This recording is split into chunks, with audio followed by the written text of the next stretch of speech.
Oh, look at that. I lost count and I was off. Folks, we are live. Welcome to Iron Rations. I am one of your hosts, your bartender in the OSR, Eric Tenkar. The icon below me, he who shall be faceless for now, is Joe the lawyer. We're live and loaded. And below Joe, not only sounds bad saying that. That's how he likes it. Well, is our very own Matt Jackson. Oh, get off that porn channel, Matt. Come on. Are you all this shit you're saying about me in the chat? Are you a beginner? You're on the porn channel when we're doing this? Come on. Mute it at least. It was a shower commercial. Matt, listen, we're getting it all. Jackson is wearing his tighty whities. All right, so now you know what Joe's saying. I'm catching up, and I'm not even going to say that one out loud. All right? Not even my typo? Listen, that's not even a typo. It's like, They're sitting here talking about, what are we going to talk about? And I'm typing shit against Matt here in the chat before the thing even started, just to get the ball rolling. Well, no. So, we were talking. The reason why I have the cover for Continual Light up on the screen is we got the new logo. So the new logo takes off the Swords and Wizardry. It's going to be Continual Light. Mm-hmm. It's a bit of a branding thing. I want to be able to brand it as its own product, not be linked to anything else. As we've mentioned elsewhere, Swords and Wizardry is now with Mythmere Games. It's not with Frog God. And I get along with Matt. I get along with Frog God. I get along with everybody. Do they get along with each other? Yeah, they do. Ask that. Do they? It's all amicable and all that? Amicable. Oh, good. That's good. But basically, Matt wanted to put out his own shingle. He's at that point where he wants to grow his own business. And back to his roots. I mean, that's what he started, right? Mythmere Games back in the day. Yeah, so that's what he's doing. So I'm rebranding Swords and Wizardry Continual Light to simply be Continual Light. We got the new logo the other day. Jeff Jones is putting the finishing touches on. The PDF will likely be live in the next week or so. I like that color, dude. I like the purple. I like that. That's very old school kind of theme there. You know, it really streams. And when this was done, better than pink vagina. What did I say? What was that? The burning bush. The burning bush. The infected area. But the original cover that I got and used from James was a cover that actually the black and white was available as stock art, and I didn't even know there was a cover version. That was actually something that was rejected by somebody who had commissioned him. They didn't like the cover. They want something totally different. So he allowed me to use it as stock art, which was awesome. And my niece, who she listening? So you got to let us know what she's listening to, because I got no, she only usually listens in on the weekends. All right. On Saturday. But my niece was like, "My auntie, this cover sells." When she saw it. This is amazing. So, James, when he was doing this cover, he did much of this cover as a stream, as he was doing it live, and Shannon did watch some of it as he was doing it. He, dedicated much of this work to her. And when she saw this, now she hasn't seen it in print yet. She's only seen it digitally. All right. She was like, "Oh my God!" She's got to get the original print then, man. Oh, there no, is one. Oh, well, listen, I do have all rights. We might be able to do prints of this. I'd love to see this on T-shirts. Yeah. Posters. That's pretty cool. Yeah, because this really it speaks, and it speaks about old school gaming, and it's the fantasy stuff that we've all grew up on, but taken to the modern era, kind of. Matt, how come you don't draw, man? I know you draw maps, and I've seen shit that you draw. Your shit's good. You say, "Oh, I stopped when I was too young," blah blah blah. Fuck that shit. Your shit's still better than a lot of people. Why don't you draw shit like this? I'm telling you. No, it takes a lot of practice. And but you're already starting at a high level, though, man. You draw all the time. I've seen your shit. I mean, it's good. No, I don't know. I used to as a kid. I mean, I actually wanted to be a cartoonist when I was up till about the 4th or 5th grade. Yeah. I did a lot of really loved Garfield growing up, the Uh-huh. stupid chubby cat. And I Yeah, used yeah. to draw that all the time, and I loved it. And I don't know. I actually do know computers. Computers came out. We had a computer, and I think it was in 5th grade. Yeah. And my teacher, Mrs. Aaron, which is the only teacher's name I remember. So She All hot? right. Is that why she like hot for teacher hot? no, she was great. Van She was Halen? one of those teachers that actually gives a shit about Oh you yeah, and wants you rare to ones. learn. Yeah, Yeah, but she was terrible with computers, so she couldn't do shit. And I was kind of like the nerd in the class, and she was like, figure that out if you Dude, can. And we my all mom, were. my mom was a teacher and knew her, so she kind of knew me a little bit outside of class. Mhm. And so I went, balls to the wall and learning how to use a computer, and I became the computer geek, and that was it. I was like, Yeah, Distraction. yeah. It's funny. have I told you guys the story about the job offer I got in college? No. You're gonna kick me in the balls, right? So I went to Yeah. college Or before I push joined off- the army. Or push off a ladder, one or the other. Later on, when I'll have to take a leak during this. I'll get my T-shirt I bought that I'm gonna wear to work on Monday. You'll love it. So All right. I'm in college. I got a degree in computer science. I can program. I used to be able to program hexadecimal. Oh wow, C++. dude! I know how that is. I took Dude. electronics in high school. That's Yeah. insane, man. It was Holy terrible. shit! So anyway, I was just about to graduate from college, and I was approached. Me and another friend were approached by a guy, and he wanted us to come work on programming computer games. Mr. Gates, was it? Mr. No. Jobs, was it? This would have been like 93, I think. Wow. All right. And we Wait. Let me guess. Hold All on. right. Well, don't say it yet. I want to guess before you reveal who it is. Let me Okay. guess. All right.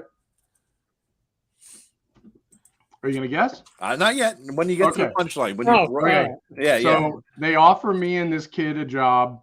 It's going to be to program. It's going to be to play test. It's going to be all of that stuff. All right. And it's going to be video games, computer games. Really excited about it. Remember, this is 92, 93, something like that. That's what I'm trying to guess here because that's And what we I stopped know. and we went, there's no future in that. There's no fucking money in video games. So instead, we finished our degree. I couldn't get a job computer programming. And I don't remember the name of the company or the guy, All right. but I know later on that company was bought out by Electronic Arts. All right, let me guess. I don't know. All right, I don't know anything about the game industry, but just by the era, what I'm thinking it was either one of Adrian Cormack, John Cormack, Tom Hall, or John Romero, the guys who owned No ID idea. Software, who made Doom, Doom 2, all those guys. I don't remember the guy's name at all. But all I know is I was like, nor did I.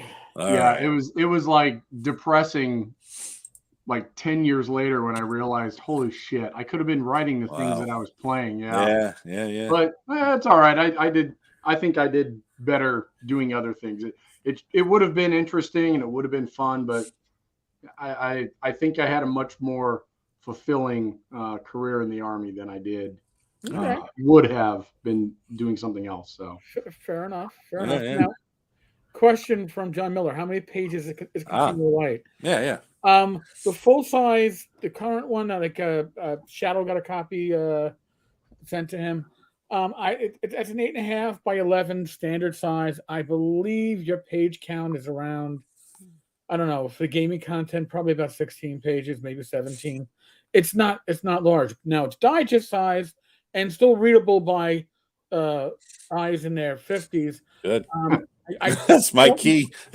Yeah. So I don't recall what the new page count is, but the content hasn't changed. Now, we do have additional content coming.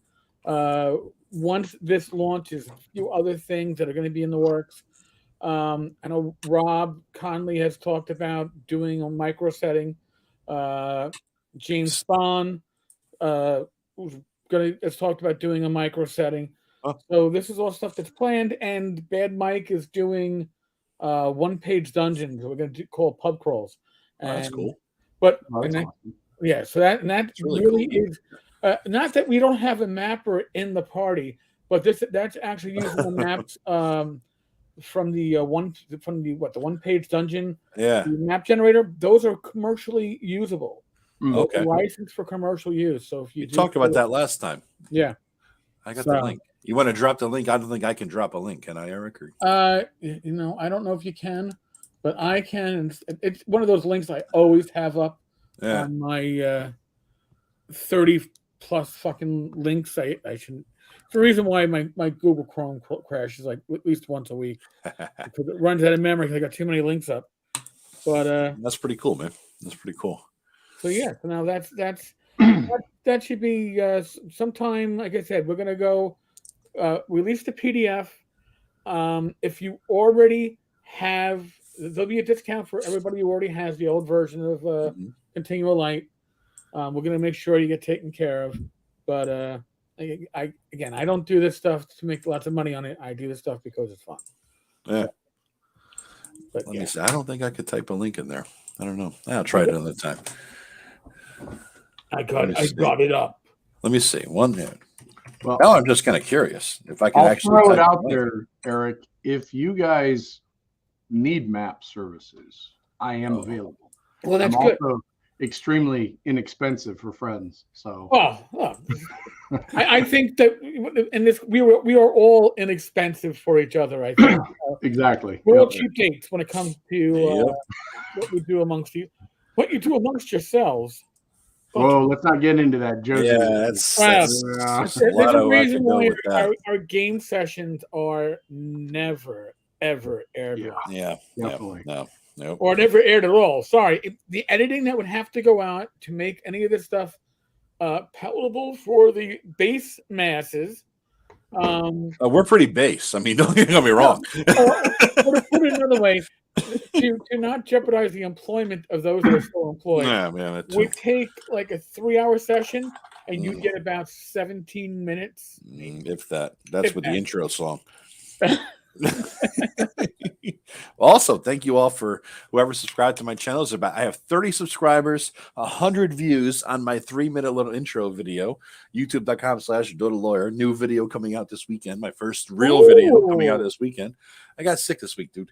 This is my third fucking cold since fucking Christmas. And I'm not going to try to get into any kind of mask versus unmasked debate. Let me just say this. I'm one of those people who are paranoid and wear the mask everywhere all the fucking time, right? I live in a state that's like that. And I'm kind of like that because I'm fat and high blood pressure and 51. I don't want to die. So anyway, and I kept my distance, right? So I used to work in a place where hundreds or if not 1,000 people walk through every day. I never got sick. I never got a cold. I never got shit. Now I get 3 colds since fucking Christmas. I think it's because, like as Rob Connolly said, I've not been exposed to a goddamn thing. All the latest cold mutations that have been going on for the last 2 years, I've been avoiding them like the plague. No pun intended. So now I'm getting sick left and right because I'm finally getting out there in the world again. I'm like, what the hell? So yeah, I was supposed to get something out this past week. I was sick all fucking week with it. And it's not only that, it's like a nasty last me all goddamn 5 days kind of cold too. So fuck this shit. I'm tired of that shit. What's the topic going to be, Joe? Oh, before we get to the topic, because Joe will handle the topic, we got a question. Swords and Wizardry. No, it's not D&D 2.0. It's Swords and Wizardry is based upon the original white box. It builds off the white box.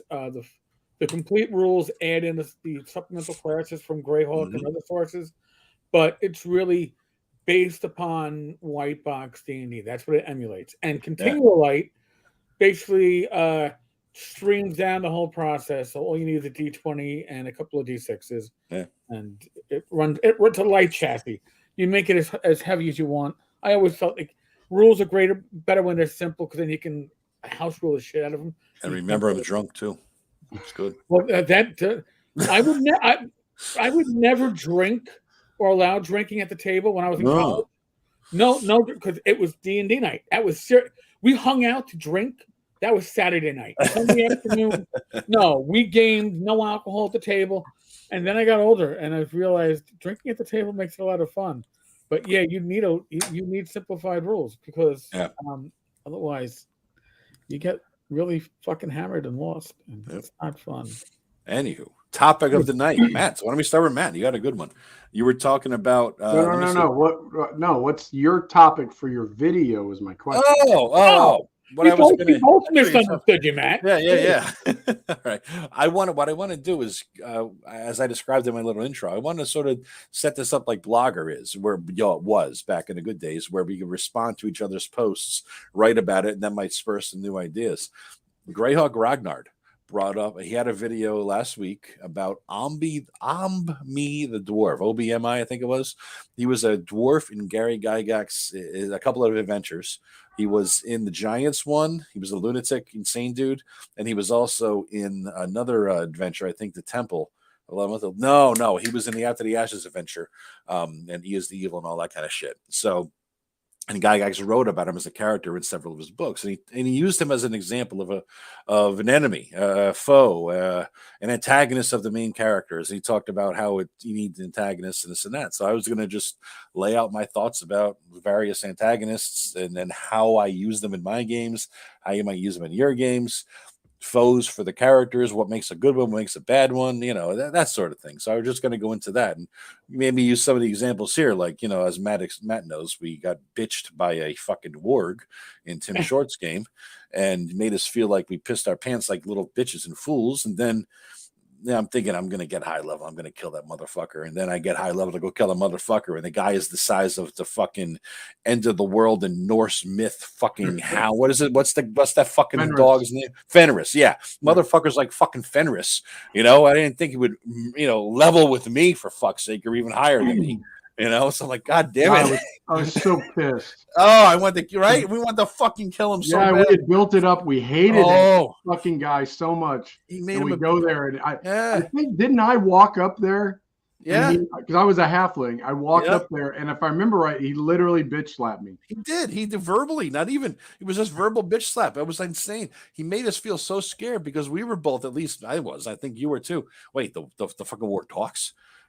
And he, that's right. That's true, and he talked with such a blasé attitude. Here we are, 5 fucking badass adventurers in our own heads, first or second level, full of piss and vinegar. It's a fucking big dog, right? And we're gonna take his ass out. And he's talking to us with such a blasé, I could kill you any second attitude. You know that voice Tim has. Go back, Eric. Go back.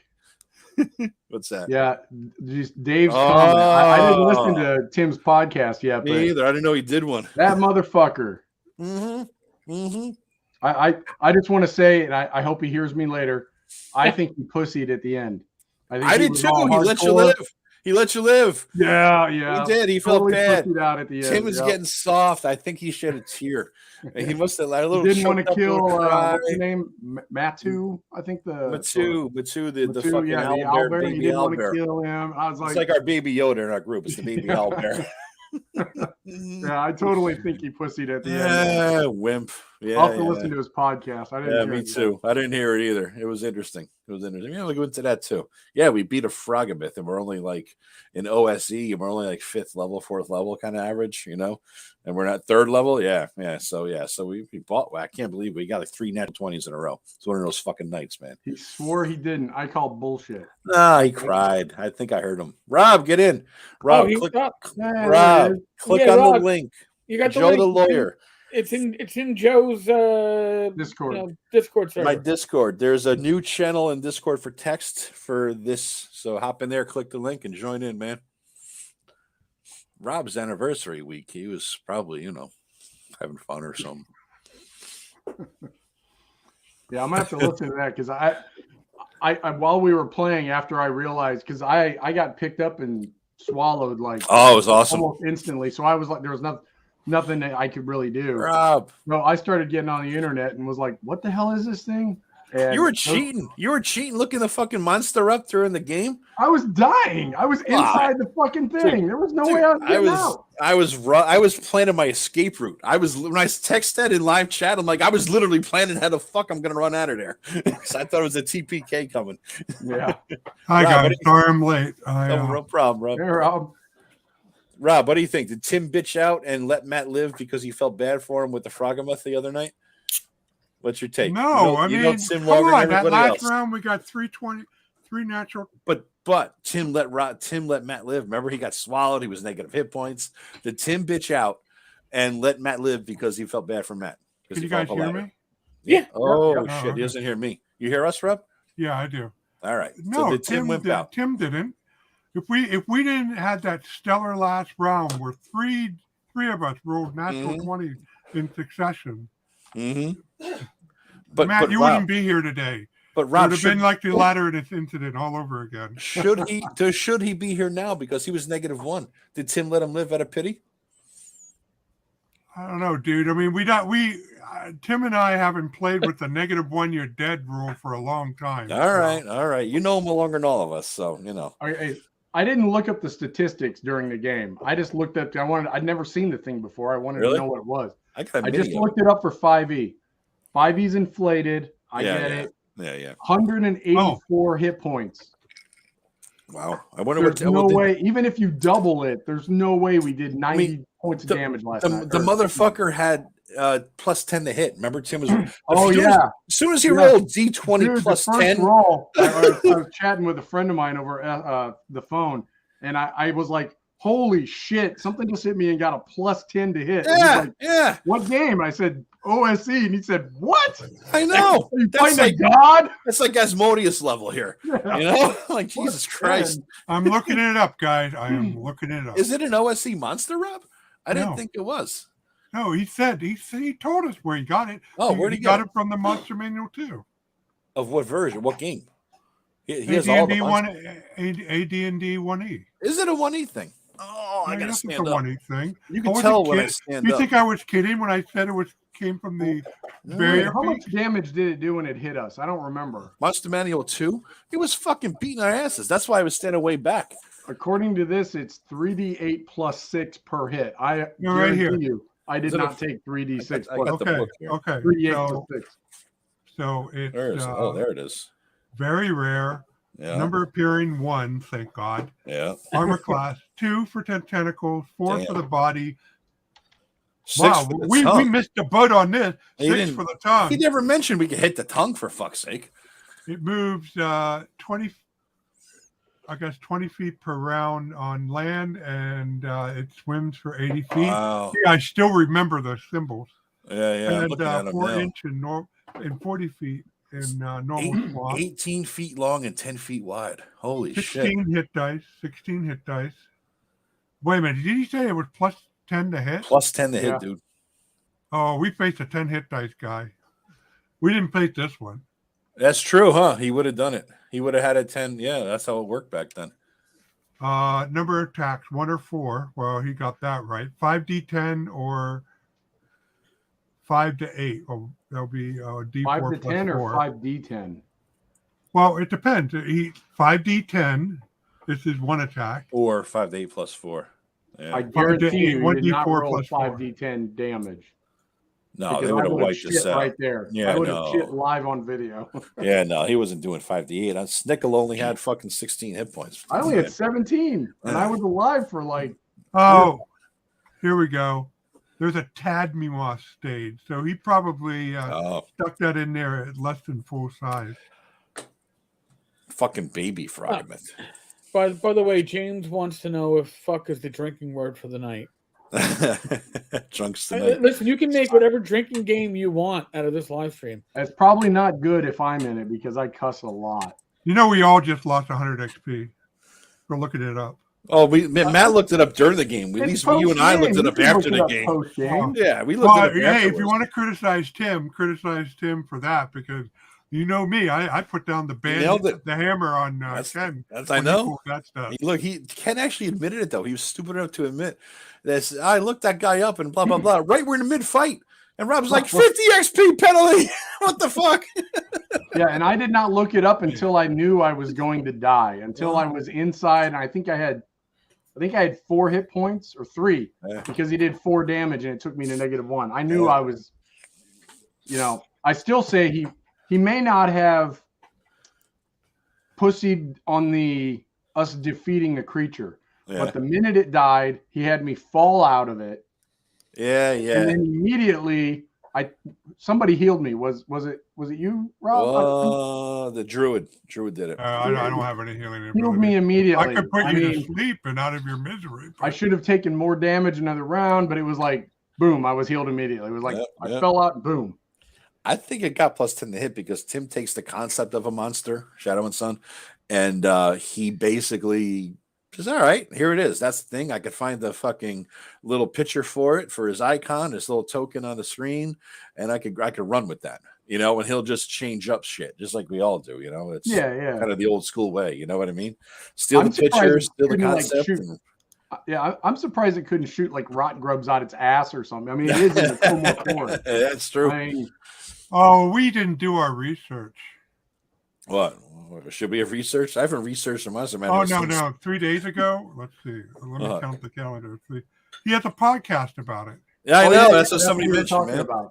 Yeah, that's why it started the whole that one. conversation off, the Froggamoth. Yeah, I haven't listened to it yet. He ninja snuck that fucking thing in on us, you know. Yeah, it's in the Shadow and Sun. It's in Monster Manual 2, AD&D. I just pulled it down. That's a great cover, by the way. Speaking of covers, Yeah, can I share my screen? yeah, I have to let Eric click it or whatever, you know. Yep. Share screen. But Matt had a good topic idea, I think. You guys both had a good topic ideas. Why don't we jump with Matt's, because it's separate in a sense, because it's more industry specific rather than game specific. So Matt, you want to lay it out? Yeah, I don't know that much about it. Professor Dungeon Master had a video on it, I think yesterday or this morning. Yep. But it, yeah. Oh, I remember that. Yep. Yeah, okay. I remember the art now. Yeah.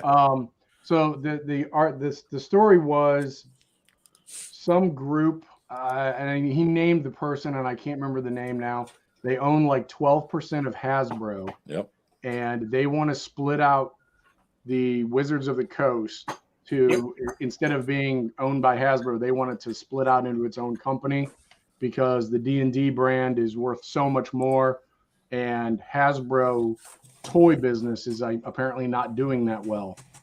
And he doesn't think it will happen, and I don't think it will either, because D&D is sort of keeping it alive. I mean, Hasbro has still got a good business going. They still, every 4 years sell a new game IP to make another shitty movie. But I think the money right now is in Dungeons and Dragons, and they're really betting on the movie and the TV show. And with their recent, I forget what the positions are, but the two lead people that are running Wizards of the Coast now one came from Microsoft, I think, and the other one came from Both Microsoft, I think. Well, was it? I actually, thought one was. Aren't you guys forgetting something? What's what? that? Magic the Gathering? Yeah. No, yeah, that's part of it. But yeah, right. But I think that's what I was getting to. So the two people have a online gaming background, and definitely. with and the thing that really came to my mind was, and I absolutely do not want any part of this, but with all of this meta craze going on in the tech world, Yeah. I can definitely see. I mean, 20 years ago, I would have been all over. I would have thought. I mean, I actually thought about this. The fact of, even if you're in person, sitting around a table, or I guess nowadays you can do it over the internet, sitting around the corner with a VR helmet on, and being able to move your character with their, they use those little joystick things. I don't know that. I've never done the Facebook or the PlayStation VR, but I've seen it, and being able to act out your character's action in a fully realized, realistic 3D realm. Dude, I never thought of that. That's a great hook. Dude, really? No, Man, that's an awesome idea. When we ran I'm going to say it's the first online VTT gaming convention. I feel it was back in 2004. Yeah. We called it Icon. We had a roundtable where we talked about the idea. It was at the very beginning of the VTTs, and we talked about the dream of being able to we never thought about virtual reality, I don't think. Yeah. But being able to have a fully realized 3-dimensional world with the the torches burning and the light reflecting the correct way and flashing, and having your character, we called them avatars, I think, in the discussion.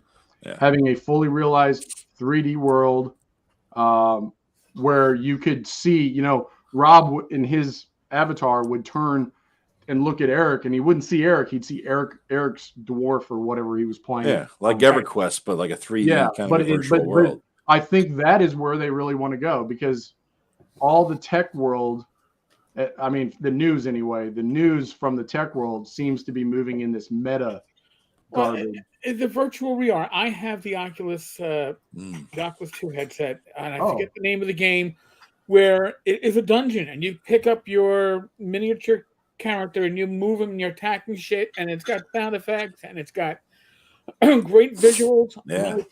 My neck always hurts whenever I fucking play it. I was playing the zombie killing one. I was like kicking, even though I can't kick as a move in the game. I just all the old green belt karate shit came back, and I'm like, oh, I gotta kick that motherfucker. You know, went home in traction that night. But yeah, but here's the thing: like right now, the new whatever the CEO or president Cox was brought in prior to serve as the president of the Wizards of the Coast.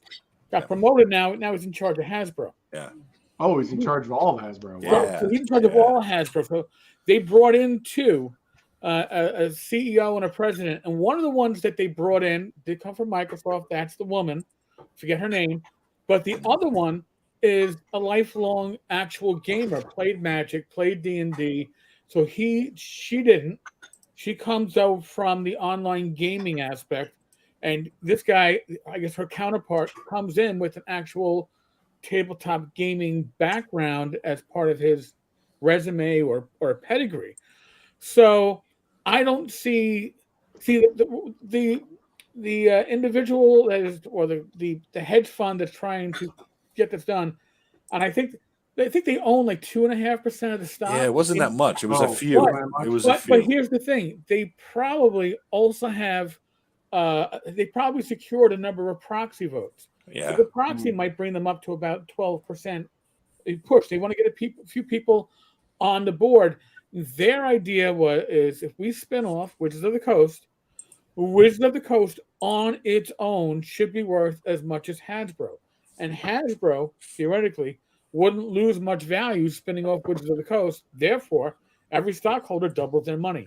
So that's what I wonder. Wouldn't they lose much value if Wizard is a constant money stream for them? New books, new editions, all that shit. Aren't they losing inherently? Yeah. Listen, whenever a company does do a split, whether it's split in stocks or whether they spin somebody off, there's an initial bump. It's a huge value increase. Does it necessarily stay 12 months later? Right. Maybe not. But do I think Wizards of the Coast could survive on their own? They're $1 billion business a year on their own. But remember, the bulk of that is Magic the Gathering. But there's also something else that I think we're forgetting. Hasbro put all the computer gaming, electronic gaming, your cell phone gaming, all those aspects which were initially under Hasbro, the parent company, were put under Wizards of the Coast. So that's why you have this person coming from Microsoft who understands that world, because this is all to maximize what you're going to get from Wizards of the Coast. I personally think, no inside knowledge, if they're going to spin off, it's not now.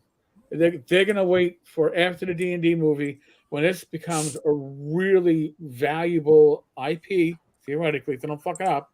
Oh, I mean, how you? Come on, it's a movie. What movies come out lately, dude? Nothing. Spider-Man.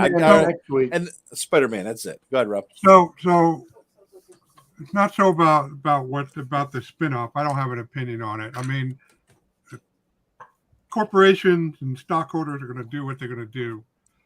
But speaking about the whole idea of virtual reality and stuff, you got to understand that I kind of all did this in the 90s and the 2000s. First with live action role playing, and then when BioWare's Neverwinter Night came out.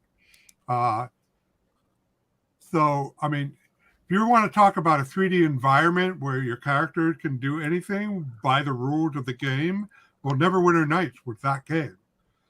And there was a DM mode where you could, people could log on and play, as their character, and you could set up an environment, whether it's just a single adventure or a slice of a setting, and your monsters were animated by the game's logic. But anytime as a DM, you could hop on it in a creature and possess it, and then just role play it or control it in combat if that's what you were doing.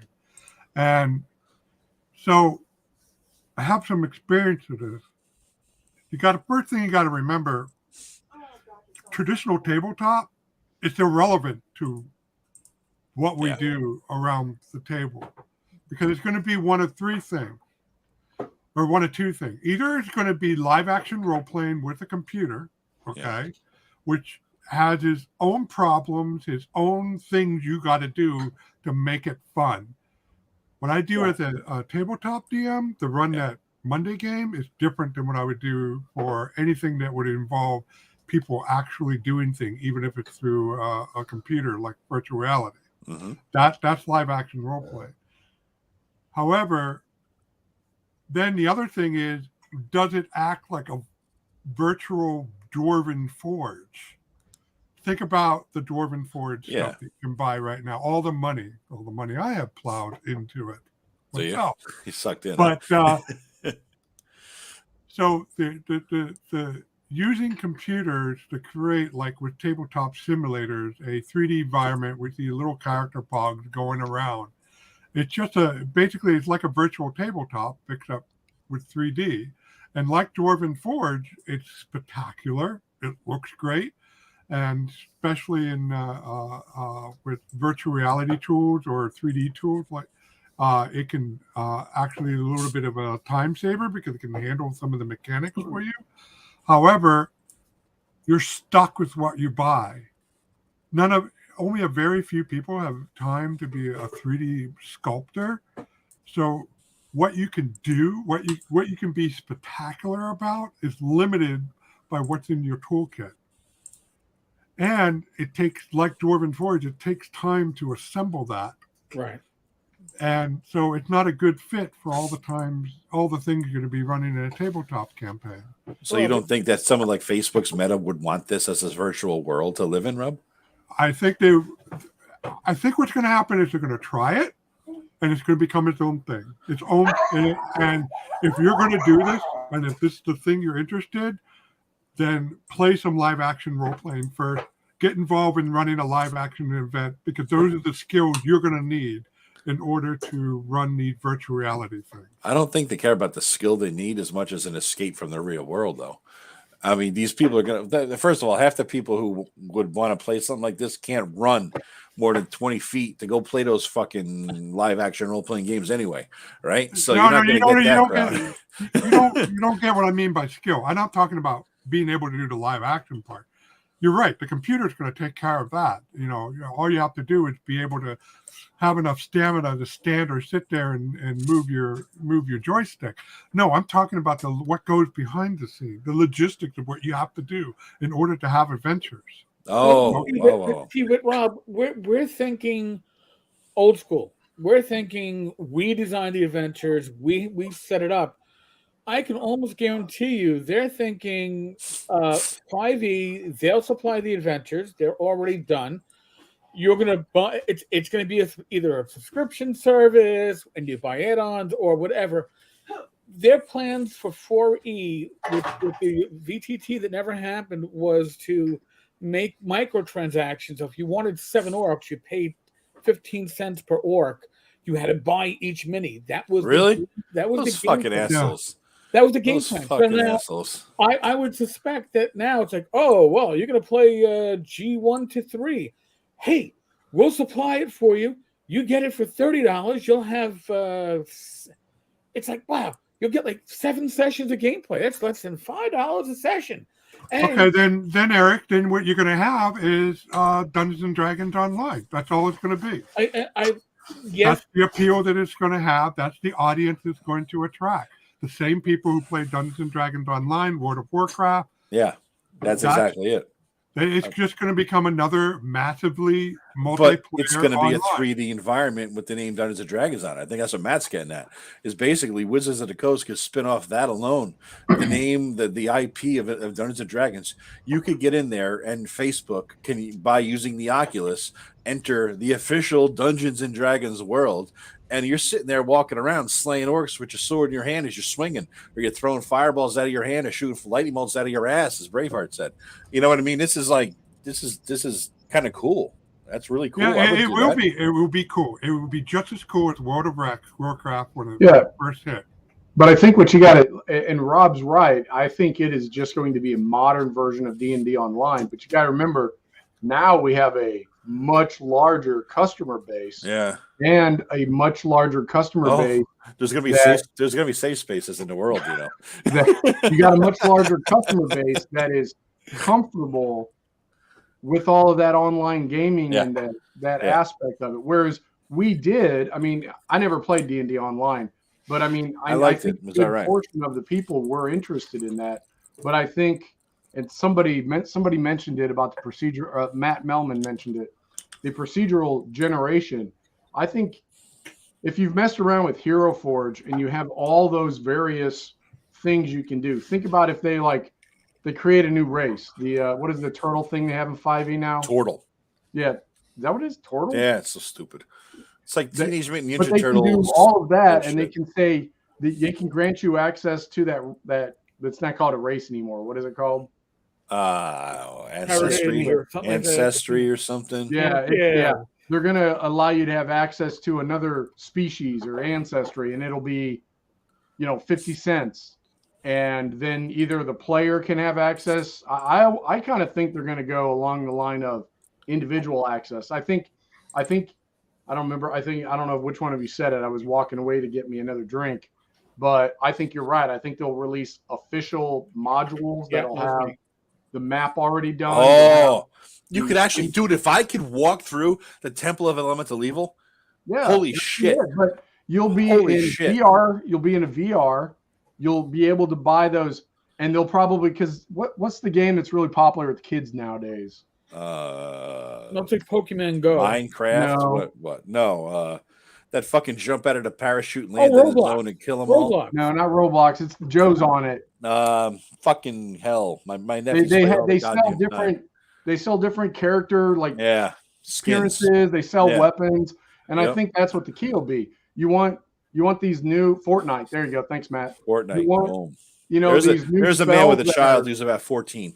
And think about it. They could even do things like they could give you the basic spell, which has just basic appearance, just like shoots like a pew, or they could do the advanced one, and it can have all kinds of additional sound effects and flares and shit. And you want this special spell that, because I mean, think about it. When you were little, what did you really like about that new thing that came out from TSR? The new spells, the new abilities, the new spells, had new magic items. I mean, release a new one every week, charge $1 for it. I did that all the time with DDO anyway. I was big at the DDO. Me and my brother would play it all the time back in the day.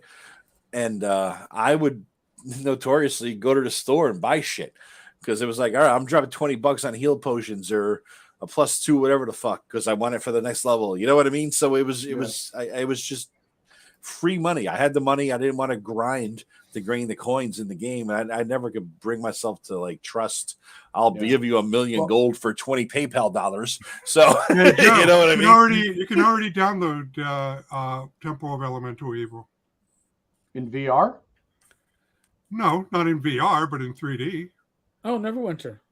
Oh shit! Wow. Yeah, there's a huge library. You can go on Good Old Games, buy yourself a copy of Neverwinter Nights. The difference, Rob, is that I'd be doing it in 3D, walking through it. Yeah. You know what I mean? And just that would be the greatest shit ever. I would love the hell out of that, man. Well, here's the thing: it would get old quickly because you quickly realize all the NPCs you're facing are idiots.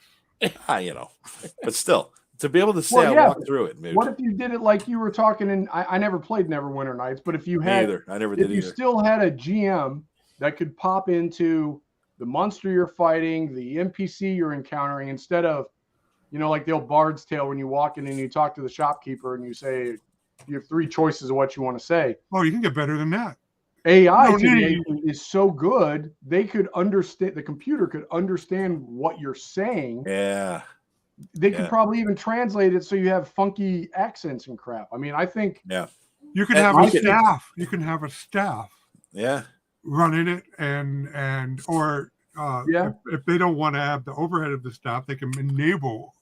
So you have this server, and you log in on it, and you divide the participants, not players, participants, into two groups: the players who play characters and go through the And environment, the assholes who play the NPCs who fuck the characters over. Yeah, that's what it I would never be. Right. thought about that. and that's what Yeah. that's what it. You were So when yeah. I made a reference to live action, I'm not talking about playing a live action event. Yeah. I'm talking about what you need to do to host a live action. That would be event. interesting. Well, That'd and be then interesting. not the people that do LARPs. I've never done a LARP. I don't neither. understand it. But, you know, Hey, Rob met his Dave wife there. Joe really gets Can't into mock it. and he wants to run, or Eric wants to run Tenkar's Tavern in Waterdeep. He maybe, I don't know if maybe they sell a spot. That'd be You can awesome, actually man. create it, you Buying can real decorate it, estate buy in a new fictional interiors, world. That'd be so and then cool. you could actually play Tenkar in the tavern serving people drinks and stuff. That'd be so there cool. are probably people that would love to be the bartender at Tenkar's Tavern. It'd be a virtual hangout for people. Dude, I tell you what, back in the EverQuest days, do you guys remember the tunnel in East Commons? Oh yeah, God, That's where we all hung out and talked. It was the We hung out safest and place talked. in the area. You know, Yeah, it was awesome. You got your glowstones, like oh look, there's a newbie. Give him a glowstone. We got so many of them anyway. Yeah. Yeah, that's exactly okay. So what happened in around 1990? There was a few LARPs, but they were all restricted in some way. There was like one called the LGFS after the Nivens book, but they every group had a guide. The way they structured their event, every group had a guide, and you just couldn't do anything. And then this guy named Ford Ivy in Massachusetts figured out how to do basically D&D in the wood, but in a way that's freeform. Okay, so what happened at the Nero events that I'm part of was you go there, you check in, and you get a cabin, and you dress as your character, and you're your character for the entire weekend. It's kind of cool. And now, don't get me wrong. There were a lot of t-shirts and short warriors. I mean, we could only afford so much, but some people got really elaborate in their costumes, and there was a staff behind the scene. Usually, about a third to a fifth of the players were staff, and they would be running the NPC monsters. And were they named Mr. and Mrs. Rourke? That's what it sounds like. Fantasy Island to me, man. This is the shit. You go to some fictional place, you act out a fictional thing, and there's gods behind the scene running the whole thing. That sounds awesome. There would be. We were more of a volunteer group, but there were LARPs that were more. Does that make commercial? Eric is the shortest one. That means your tattoo. If you did but that, the thing is, I can't believe the that doesn't virtual already exist. we had to use theater. We had to use theater tricks and costuming, and whatever the site had for us in order to create the world. And what made it immersive is that you're actually talking to people, and interacting with them, and so it didn't take much to just draw you right in there. Yeah. For example, this was not planned by the staff. This was nothing to do with the staff, but we use campsite or cabin campsite, and they invariably have a dining hall, and that's usually designated as the tavern where people can go and meet in game. And so I'm sitting there dressed as a Highlander character that I play named Argyle. You wearing a skirt? And I'm wearing the fucking kilt. Get it right. Skirt. All right, go ahead. Continue. Now that we know. Well, this is relevant. Here we go. Rob, were you free balling? Like a traditional Scotsman? Like a real I had a friend do that, and I drew the line. No free ball. Oh, you weren't traditional Scotsman if you weren't free balling it, Rob. Just saying. Anyway. But I saw Braveheart. I know how they rolled. But I did do the whole 9-yard kilt, which involves taking a huge blanket and folding it up the right way and putting it around. I didn't wear the skirt that people mostly see that's considered as a kilt. You're No, I saying will. you're saying you girded your loins. Is that what you're saying? That's what No, girding your but loins means. I've seen the Kinda like video where they show how they do that. It's really amazing. They use it as a tent, a blanket, everything, because it's really like 12 foot long or something. It's huge. Yeah, I slept in my kilt, and it Yeah, worked. it's It cra- fucking worked. And I believe the guy in the video said real Scotsmen actually did wear underwear. They didn't free ball. That's I saw Braveheart too. internet I trope. know how they rolled. I saw. Come on, Mel Gibson is not a liar, He's motherfucker. Australian. Yeah, Okay, so I'm there, and I actually go there to eat lunch. Yeah. But in game, I didn't. I was in game as my character, so Wearing a skirt. and I just had a sandwich. So if something did break out, I wasn't going to lose much. And so I sat down, and some other player comes over to me, sits down across from me. So I see you're wearing a skirt. Oh, here we go. See, another guy busting your There we balls. go. And I Oh, look at him, and I'm looking at him, and so I carry a battle axe. It's a foam battle axe, but I Don't carry we a all? battle axe, and it's Don't sitting, we all, Rob? I work in Bridgeport. I know. I see it. It's sitting over here. So I'm just a guy with a paper plate with a sandwich and a cup, and even though I'm dressed like a Highlander, and he comes over and he's all geared up. No, he has his weapons slinging. So he's dressed. Did he say there could only be one? No, he did not say that. Thank Oh, God. come on. But he did say, "So I'm wearing a skirt. So how does it feel like that breeze flowing through my leg?" And I just reached behind my back because he doesn't know that that kilt is so voluminous that you can hide a freaking short sword in the back. Yeah. And I reach down and I whip it out. And What you whipped out the short sword, right? Yeah, I whip out. All right. Okay. The short. All right, Just want to clarify. Just want to make No, sure. not the slug. You're The wearing a slug- skirt. I don't know what you're whipping out, Rob. No, Just saying. I whip out a short sword and promptly Rob, beat sorry his you got character. I'm sorry you got character a to short death. sword and not your long sword, Rob. I'm sorry. That's just a genetic thing. Don't let it get you down.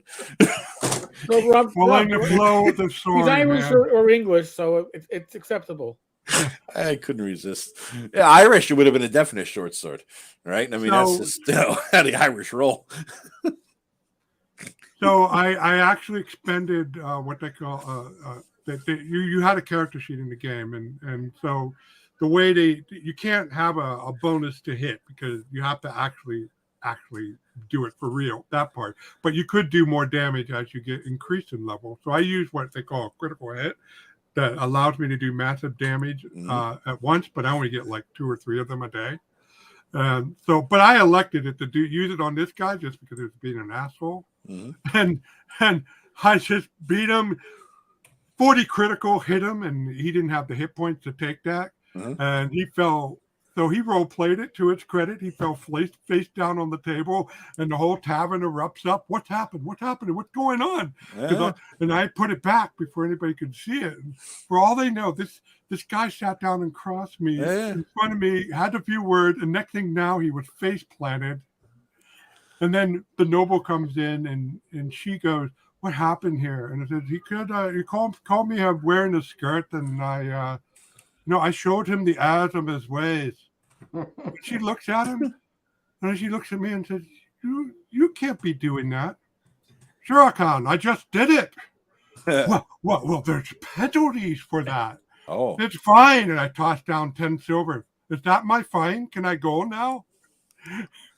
But it's that kind of stuff that makes live action really come alive for people. And for the group, for my local group in Northwest Pennsylvania, it took over our role playing for 2 or 3 years to the point where the game store owner was complaining about the fall off in business. And, Wow. that's funny, man. So it went viral. I know this is the longest story, but who would know that the you in a point is skirt that would when go that viral? virtual reality when that virtual reality thing that you're talking about, where you can actually walk in the temple of elemental evil, it will consume your time. I know. Dude, I read but stories then- about these Korean families. Their kids starved to death because they're playing this Second Life type of fucking game, and they forget about the real goddamn life. The kid's dying, shit-filled diaper, and starving. You know, So this the is what same can happen. reason- Look so it up, I'm man. Google that fact-checking shit. Google that shit. I'm telling you, I read I'm about it. fact checking it. Go ahead. I guarantee you'll find some. It was like a Korean family, and the kid starved with a shit-filled diaper. You know? So what you will find is just like why people are playing D&D now and not playing World of Warcraft, Yeah. that it will be a popular activity, but a lot of people get weary of it, weary of the limitation because it can't replace. It depends, dude. Depends on how bad their life sucks. Because if your fucking existence is working at the supermarket, pushing carriages in the snow, and just getting by on 2 jobs, 60 hours a week, those other 20 hours you're actually awake, you're gonna want to do something fucking fun. And this is like, this is how it is. I mean, there's a lot of people out there with nothing else to fucking do. Don't forget, we're a first world country. A lot of people in shittier countries than that, where this world you're describing is better. I mean, people are gonna want to escape some shit. Christ. People already do with World of Warcraft. What are you saying? I never. I mean, I it's am not our amazed. first rodeo with this Joe, kind of you're already stuff. saying, I didn't get into that. Listen, I played EverQuest to the point where Loved EverQuest. World of Warcraft sucked balls. Loved EverQuest. I didn't like Warcraft much myself, though I dabbled in it. But my You're a God, cartoon character running around like a bitch. I like the beefy EverQuest guy, dude. dude, I would Not that get I'm up. into beefy guys. but, I would get up at 5 o'clock on a Sunday morning because I was off. Right? I wouldn't do that to play D&D, but I would Dude, get we're up all at off, 5 dude. o'clock. We're all off. Yeah. Well, as a cop, I was nice to swing back into weekends for a while. Yeah. And I would get up at 5 a.m. to play with my friends who were in Texas and New York, my whole gaming group, Mhm. spread around the country. And I would game from 5 a.m. to 5 p.m., stop for dinner, and get back on at 6 and game to 11. Dude, get this, man. I had over a Christmas vacation. It got to be 99, 2000, I think, that era, right? I had clients, and bottom line, I had to buy them expensive gifts for Christmas, right? So I bought, everybody got the same fucking thing. They're all old batty ass women, never been married kind of women. So I bought them boxes of chocolates, 1 pound boxes of the equivalent of like the richest, like Munson's chocolate kind of thing. Got them all that. I miscounted because I must have been drunk when I was putting the order in. I had 15 extra boxes of chocolate, right? 1 pound boxes of C's brand truffles is the brand, C's brand, right? So I got a Christmas vacation. I'm off 11 days. In 11 days, I played EverQuest nonstop while listening to fucking the same goddamn album, Scar Tissue That I Wish You Fall. That guy, those fucking guys, right? Listen to the album over and over again for 11 days, and I ate 15 fucking pounds of chocolate. I gained 12 fucking pounds, and all I did was play EverQuest, listen to that fucking album, Red Hot Chili Peppers, Californication album, and eat chocolates. That's all I fucking did. I'm surprised I didn't die of diabetes in fucking 11 days of vacation. Loved fucking EverQuest. Loved it. Dude, my game crack when I was out sick for 11 months. Remember, in my PD, if you're out sick, you get paid. This is the treatment, right? Yeah. I did Anarchy Online, probably 12 to 18 hours a day. Damn. I was with my real gaming group come in and go, dude, you were like level 80 yesterday. Like you're like 130 today. But yeah. Got nothing else to do. Got nothing else to do. I wake up, I play for 6 hours. Then I realize I got to take care of some bodily functions, and then I get eat, and then you get back on the game again. And that's why the Korean baby died. Did you find it, Matt? Did you find it? The only thing I could find was a story from 2010. It was a while ago. Where a couple let their actual baby starve to death because they were raising a virtual child. That's what I'm saying. That's the game. Yeah, they were from Korea, How right? do you do it? I don't know. I guarantee it was Korea. I'm telling you. I remember. Yeah, it was Korean. Hey, see? Nailed it, bitch. Fucking, that's a memory of an elephant right there. Well, back on topic. No. I actually think the first thing that they'll bring out, and Professor Dungeon Master mentioned something like that, and I think somebody here might have said something too. A more kid-orientated here we go. D&D Go. Because think about it. Go? What the hell's Go? Like Pokemon Go. You're going to go over to your neighbor's yard. They have a problem with orcs. You do it virtual reality. You make them, the augmented reality where you look through your phone but you have different classes. And what that does is it teaches them the basics of D&D and the tropes and that kind of thing. And then you can buy new weapons to arm your character. I think it would be a easy thing to do. They might have to look into like trademarking and, too much copying Pokemon Go, but I think you could easily do it and have quests. You know, you got to go and free the princess, and you got to go to 6 different locations in town. So you bribe your mom to drag you to McDonald's to kill the goblin, so you can get the magic whatevers. So then you can go to the mall and kill the troglodytes, so you can get the magic whatevers. And I mean, I think it could probably be pretty popular, and it would feed. And if you target it to like 10 to, I don't know, maybe 8 to 12-year-olds, maybe, I think you could feed into the whole prepping them for the next generation of gamers. the next generation to get them into playing D&D. You get those kind of tropes, and the big bad one could be, you know, a dragon, something like that. I think that there will still be their own things, so to speak, but unlike, say, the first wave when World of Warcraft, like D&D, Dungeons and Dragons Online, it's like a 3rd-tier MMORPG. It's still not bad, though. It's not a bad game. I enjoy it. It's nothing like World of Warcraft, okay? Yeah. Or, but this time around, whatever they come up with D&D being so much more popular, so anything that they do with D&D IP, like the Beholders and the, you know, orcs, fighting orcs and stuff, you know, anything they do would be starting from a higher point on the mass consciousness, how you ever put it.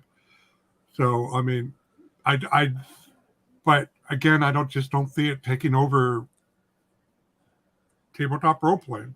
It doesn't have to take they over. will not be. They won't be able to do what they see Matt Mercer does, as much as whether we like his stuff or not, extremely dislike his stuff. You know, he put a face on a D&D and brought D&D alive for people in a way that, you know, few others had before then. Well, and you know, you can't do that with a virtual environment. I agree, Rob, but here's the question. The thing that Matt started with was, would somebody like Amazon or somebody else make an offer? And if so, would Hasbro sell Wizards? And number 3, I think what Matt was probably leading to, or at least my thought was, and then what happens to the game we like? The fucking sitting down with buddies over dice or Roll20 you if never we're lose virtual. that, because we're playing out of print / that's true. rewritten games anyway that survive because of the open game license, which isn't going to go anywhere. But what happens to the game we like, Dungeons and Dragons? What happens to that game? Will that die? It's already, listen, to me, I've never played 5e. I have. I never played 4e. I never played 3e, although I've owned them all. Yeah. So if D&D ceased, so long as I have access to gamers who still want to play the older games, nothing in my world is going to change. Do you care about the legacy of D&D? Do you want kids in 40 years to be rolling dice with the new edition of D&D? You know what I mean? Do you care about that or not? What we can do about it? That's the tyranny of copyright law. Until the author dead and 95 years pass, we don't have say. We don't have a say other than vote with our dollars. You know, beyond that, and all we can do is vote for our dollars is shut it down. Like they don't want to publish it anymore, and that's a bad outcome. So we're stuck between a rock and a hard place. That's why you think I advocate open content all the time. Open content means any of us can take that material in any direction that we want. But I understand it would sadden me to see D&D's legacy corrupted like that. The tabletop dice and paper and pencil game. I want to see that keep going, and that's my main concern. I honestly don't care if they go virtual. I don't care if they go video game if Facebook buys it and all the other stuff. What's important, what's actually happening, or the act of getting around a group of friends and experiencing something together, or the name, the medium. Like Eric is saying, 10 years from now, Eric releases Continual Light version whatever, and people play that. I mean, it doesn't have the name D&D, but in reality, D&D. What is it? I mean, what's D&D to you? To me, D&D to me is I sit around a table, be it a virtual table or a real one, with a bunch of cool people, and I know Tim's going to tease me about this later, but we create a story together through your guys' interactions with, like if I'm running it, I lay down the foundation, but each one of you have input on what makes that story better and makes it more interesting. And if that's not called D&D and that's called White Box, or that's called Continual Light, or Pathfinder. favorite ICRPG, who cares? As long as they're still doing that. I mean, And Joe, it already happened once. Pathfinder. Yeah, I know. That's true. D&D 4E. That's true. It shit the bed was totally. not shared very little, aside from a few like the 6 attributes and stuff. There was nothing about 4E mechanically that shared with its 3E predecessor or its 2E predecessor or 1E or OD&D. Yeah. Okay, just a couple of names and a couple of things here and there. It was its own unique RPG, and when people got tired of it and they got, and combined with the people who didn't think it was D&D at all, they turned to the one alternative because of the open game license that was actually recognized as a D&D game, and that was Pathfinder. Yeah. So if you ask what's going to happen, if somebody screws up the D&D brand, that's what's going to happen. And we can fix any edition except for 4E. You got that right. Take it even beyond just gaming, right? Listen, my first real foray into reading fantasy fiction was Lord of the Rings. I read the trilogy, then I went back and I read The Hobbit. This was in junior high school. Brave man breaking that. That's some Pulp Fiction level Tarantino shit right there. Yeah. Changing up the sequence like that, man. That's impressive. But there's a point to this, because now a lot of the new generation, right? Their introduction to Lord of the Rings was the Lord of the Rings movies. Yeah, not bad. I know where you're going with this. So now we're going there, aren't we? We're going there, aren't we? Come on, we're gonna hit it. But we're gonna get canceled. But you go to The Hobbit, right? The Hobbit movies. I remember watching them, and I had to go back, and I was like, "All right, let me go back to my classic Hobbit graphic novel. I don't have days to read." And I went, "The story is where the fuck is this? Doesn't where the what the hell? Shit! All right." How to make a 116-page book into like 3-hour movies? Yeah, right. Brilliant. And then I like the Hobbit movies. I like The Hobbit. We can't be friends. I'm not saying they were bad movies. They weren't the. They weren't The Hobbit. They weren't The Hobbit. They're Hobbit-ish, Hobbit-akin, Hobbit adjacent. How about that? Like, inspired by the events that happened in The Hobbit. That's what it is, right? You can't make a Hobbit movie after you made the Lord of the Rings movie the way Jackson did. And they because a Hobbit movie would be silly. Not like it's silly to make. It would literally be a children's story. Here's where we separate. Here's where we separate the men from the boys. Should they have included Tom Bombadil in the Lord of the Rings movies? Yes or no? I say yes. Only if it was like a miniseries, not a trilogy. Matt, no. Eric, I would say I would have liked to have seen Tom Bombadil. Me too. I want to see him. He's awesome. That was Bombadillo. He's a great. I want to hear him sing. That's what you hung on to. Yeah.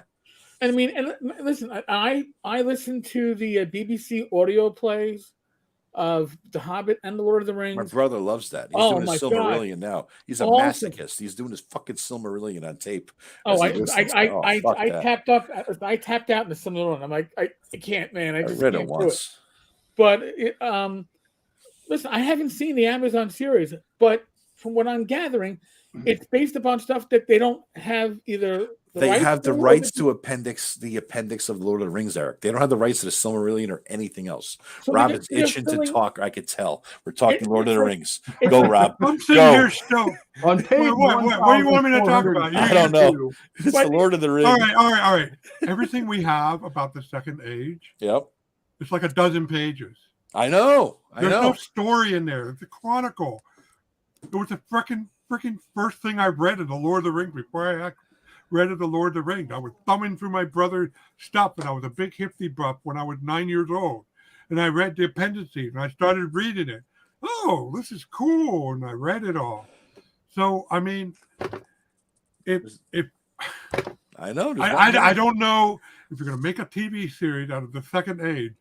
you're going to have to take some liberties in order to actually have some characters. Oh, they took liberties. Don't worry. That to me is what D&D. That's going to be D&D 4.0. Yeah. It's going to be the IP in name only, but it's not going to reflect. Listen, that's impressive. You brought that shit back to your original thread, Eric. Right. That was an impressive rejoining. Okay, I know. I got a good counterpart. Okay. Right. Did you know that Shakespeare writes bad history? What? Bad history. What do you mean? Was that a TNT movie or what do you mean? What? He took liberty. Henry IV, Henry V, Henry VI. What, he got the order wrong? All his Richard III, the classic, all of them are bad history. They're terrible histories. Hey, he picked a. He is. Are you saying he took liberty with what actually happened? Is that what you're saying? Yes. Well, yeah, but that's. He took major validity. If you studied what people did every day, they made dinner, they took a shit, they took a bath. Really exciting. Nobody cares about that. No. He put characters where they shouldn't have been. They were not there. He compressed event. He conflated event. So here we are, but his plays are recognized. But here's the thing. The difference, Rob, and this is what pissed me off, and I couldn't figure it out till one day talking about shit. I took a shit and I thought about it and it hit me. Here's why I'm so mad, and I think why most people are mad about what they're doing to Lord of the Rings versus what they did to Marvel. Marvel, if you change lore and you change whatever about a character, what you're changing is a character, right? And the character has a special meaning to people. If you do that shit to Lord of the Rings, what you're fucking with is J.R.R. motherfucking Tolkien. And he is a god, all right? He was such a particular person who loved and created something over his entire course of his life, and left us for 70 fucking years to enjoy. And we appreciate not just what he made, but we appreciate Tolkien. And when you fuck with the lore as badly as they did in that motherfucking trailer, you fuck with Tolkien. And that's personal. Because you might have a connection to, Captain America or Thor and what they are and what they've been. But when you fuck with the author of Captain America and Thor, like a Thor like that, what you're doing is you're really getting personal with people's appreciation of why they like it. And this is why people are because they did screw around with it. The version in the Marvel movie are adjacent to their original comic book incarnation. Some aren't, but what I'm talking about is people are mad at what they are going to change in the future, Rob. And even though there were subversions of various things in Marvel, people don't get as mad at Marvel as they're getting at Lord of the Rings, is my point. And they get more mad at Lord of the Rings because people are insulting Tolkien's legacy, right? He created the world, he created the characters. So you're saying they could never make a show about the Second Age? Tell me what Galadriel did in the Second Age. Well, she didn't command armies. I know that much. How do you know that? She commanded the. She rallied the Nodorin when they were crossing after Fëanor abandoned her kin. The only thing they ever said, while they were crossing the Ice Sea. You're saying tell us what she did, but all that matters, I think, what Joe is saying. It doesn't matter because all we know for sure is what Tolkien said. Tolkien said, like you said, she rallied. Okay. But does that mean that we really need to go flesh that out by somebody else doing it? Then you're saying we shouldn't make a film about a show about the Second Age? Probably shouldn't have. No, I don't think they should have. I think that really gets the base of this whole thing, and like the discussion we've been having for 8 years is why. And I mean, I could bash on Hollywood all day, but why you want to make something about that's similar to the Second Age of Lord of the Rings? Why are you taking something that thousands, if not millions of people love, and you're basically writing your own story, and in reality, all you're stealing is names? That's it. Why don't you go and be creative and come up with your own shit? Change the fucking proper nouns, assholes, and write your own fucking novel instead of fucking laying really your bullshit upon another goddamn setting. Because culture is Lamarckian. You know what that means? People are robbing things for culture all the time. That's how human culture develops. There's stealing with everything is new under the sun, and nothing new is under the sun. But they're stealing with respect and stealing with zero respect, and that's what they're doing here. But they're not stealing. They actually licensed it, but they couldn't license something Yeah. at the first stage. Yeah. Right? Because obviously, I guess that was still under control of the Tolkien estate. And a bit more restrictive. It's like, oh yeah, we'll give you the second age, which we really have nothing on, and have at it. So if copyright wasn't what it was, and say it was like 56 years, which meant that Tolkien he died in 72, I think. So that means it was a good year. I mean, even if it's free, Rob. Oh yeah, his Lord of the Rings would be public domain. Even if it was, Rob, my problem with it is respect for what he did. Does this fit? Would this, if you inserted these, whatever, count the pages of the script. So let's say there's 75 pages. If you inserted these 75 pages into the Silmarillion, will it fit? Would it make sense? Would it feel right, like it fit there, like it should have, like Tolkien wrote it? No, it doesn't. It wouldn't. That's the difference, I think. Well, that's why I do. All we have Come is on, a few images. It's like judging. Dude, bearded dwarves. I have a perfect example here. It might be my example. Is it Game of It's Thrones? like I you know having Rob an is opinion saying, of but that I of think this you got to book. look at the environment. It's like having in an which opinion it's with being this book. created. Based, and this is the cover is the only thing that you have. You haven't read it. It hasn't been produced. Cubicle shows this cover, and immediately you start nitpicking because what's on the cover. I don't know. Now, I would advise, if I were an advisor, that they get the fucking cover right because, first impressions are important. But say they screwed up the cover. Yeah. It doesn't change this is an excellent Middle-earth campaign book. That's the writer. That's, the effort of, looking in here, written by Gareth Ryder. I'm so sorry for mangling his name, Hannaran, and the additional people that helped them. They made a pretty darn. That's book. good. I'm glad they did. I don't think the movie's going to be good though. I think the thing you're missing about your discussion, Rob, is who wrote that book. I know you just said it, but to correlate to your argument with the Amazon show, I think what Joe is saying. Imagine that book. You've got that great cover, but you know what's on the inside?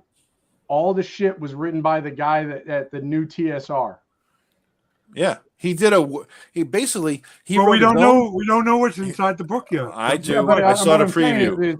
The current environment of what we're getting out of Hollywood, we already know what we're getting. Yeah, because they've rebooted every male film and cool TV show. And what did they do? They didn't try to create something new. They didn't try to remake it in the, the spirit of the original. They just recasted people and changed their sex. All they did was write their own fucking short story based in current events in New York City and Greenwich Village, and they did a word replace. They did a find and replace and put Tolkien's fucking names in there for all the proper places. That's all they fucking did with this thing. I'm telling you. Now you know that. You have zero. You saw have the zero trailer. evidence. The trailer is a series. It's what, a 2-minute series of images with no context. Beardless female dwarf. It may suck. Here, I'm gonna listen. We've already seen this come out of Holly, right? Game of Thrones was an excellent series until they got beyond the author. Yeah, and once they got didn't beyond stick the the author, landing. Most certainly. Oh, they shit the bed on the landing. Got beyond the author and the written work, and they had to take it in their own path. No talent hacks. That's when they showed the true colors. It didn't seem as authentic as the initial seasons did, and the ending was. I know of nobody who was like, "Wow, that was a great ending." Everybody was like, "What the fuck was this shit?" The fuck happened there? Yeah, terrible. Dave wins comment of the night. What? When Eric catches up, there you go. What? There we go. Yeah. That's comment of winner. But it's going to be accessible. Trust us, it'll be accessible. As long as the castles have OSHA-approved ramps, it's okay. Rob, it'll probably here's what the they sad say. thing is that it'll be popular. That's the sad thing, Rob. It'll be popular, and You people don't know that. I mean, if it's stuck, it will crash and burn. You think so? I don't know. I mean, if it Oh. sucks, it will crash and burn. I've seen it. I've seen like Wheel of Time. Now there's a good example. Now I watched Wheel of Time.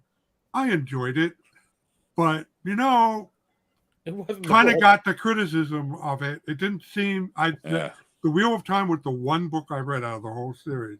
Yeah. And they and I guess to make the show, they chopped it up. Yeah. Did rearrange events. The overall flow was kind of the same, but people were complaining and stuff. And to me, sometimes it jumped. When even if it didn't have the Wheel of Time, it suddenly jumped from one thing to another in an odd way.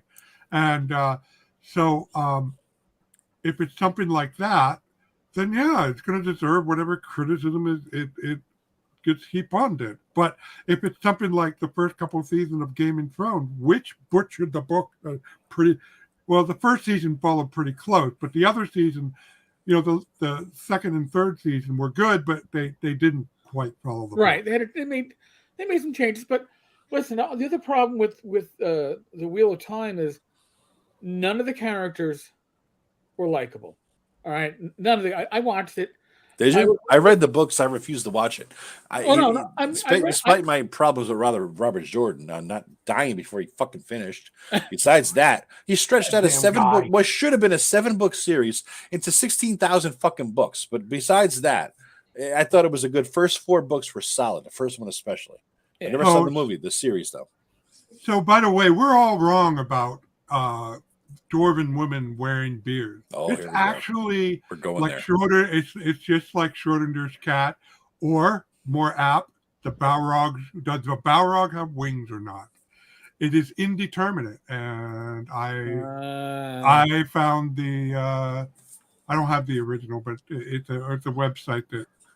So there's the quote. This was the daughter of Thrain III. She was the only dwarf woman named in East history.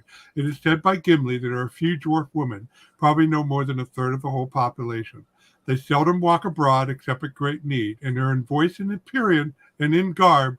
They must go on a journey, so like the dwarf men, to the eyes and ears of other people cannot tell them apart. Now, your assumption is they got beards, but it doesn't say they have beard. Just like when you read the description of the Balrog, it doesn't flat out say it has wings. You can interpret it has wings, but does a Balrog have wings? That's one of those big token debates. If you're familiar with token arcana, that's one thing you run into. It's like, does a Balrog have wing or not? What is the fan base of Tolkien's work?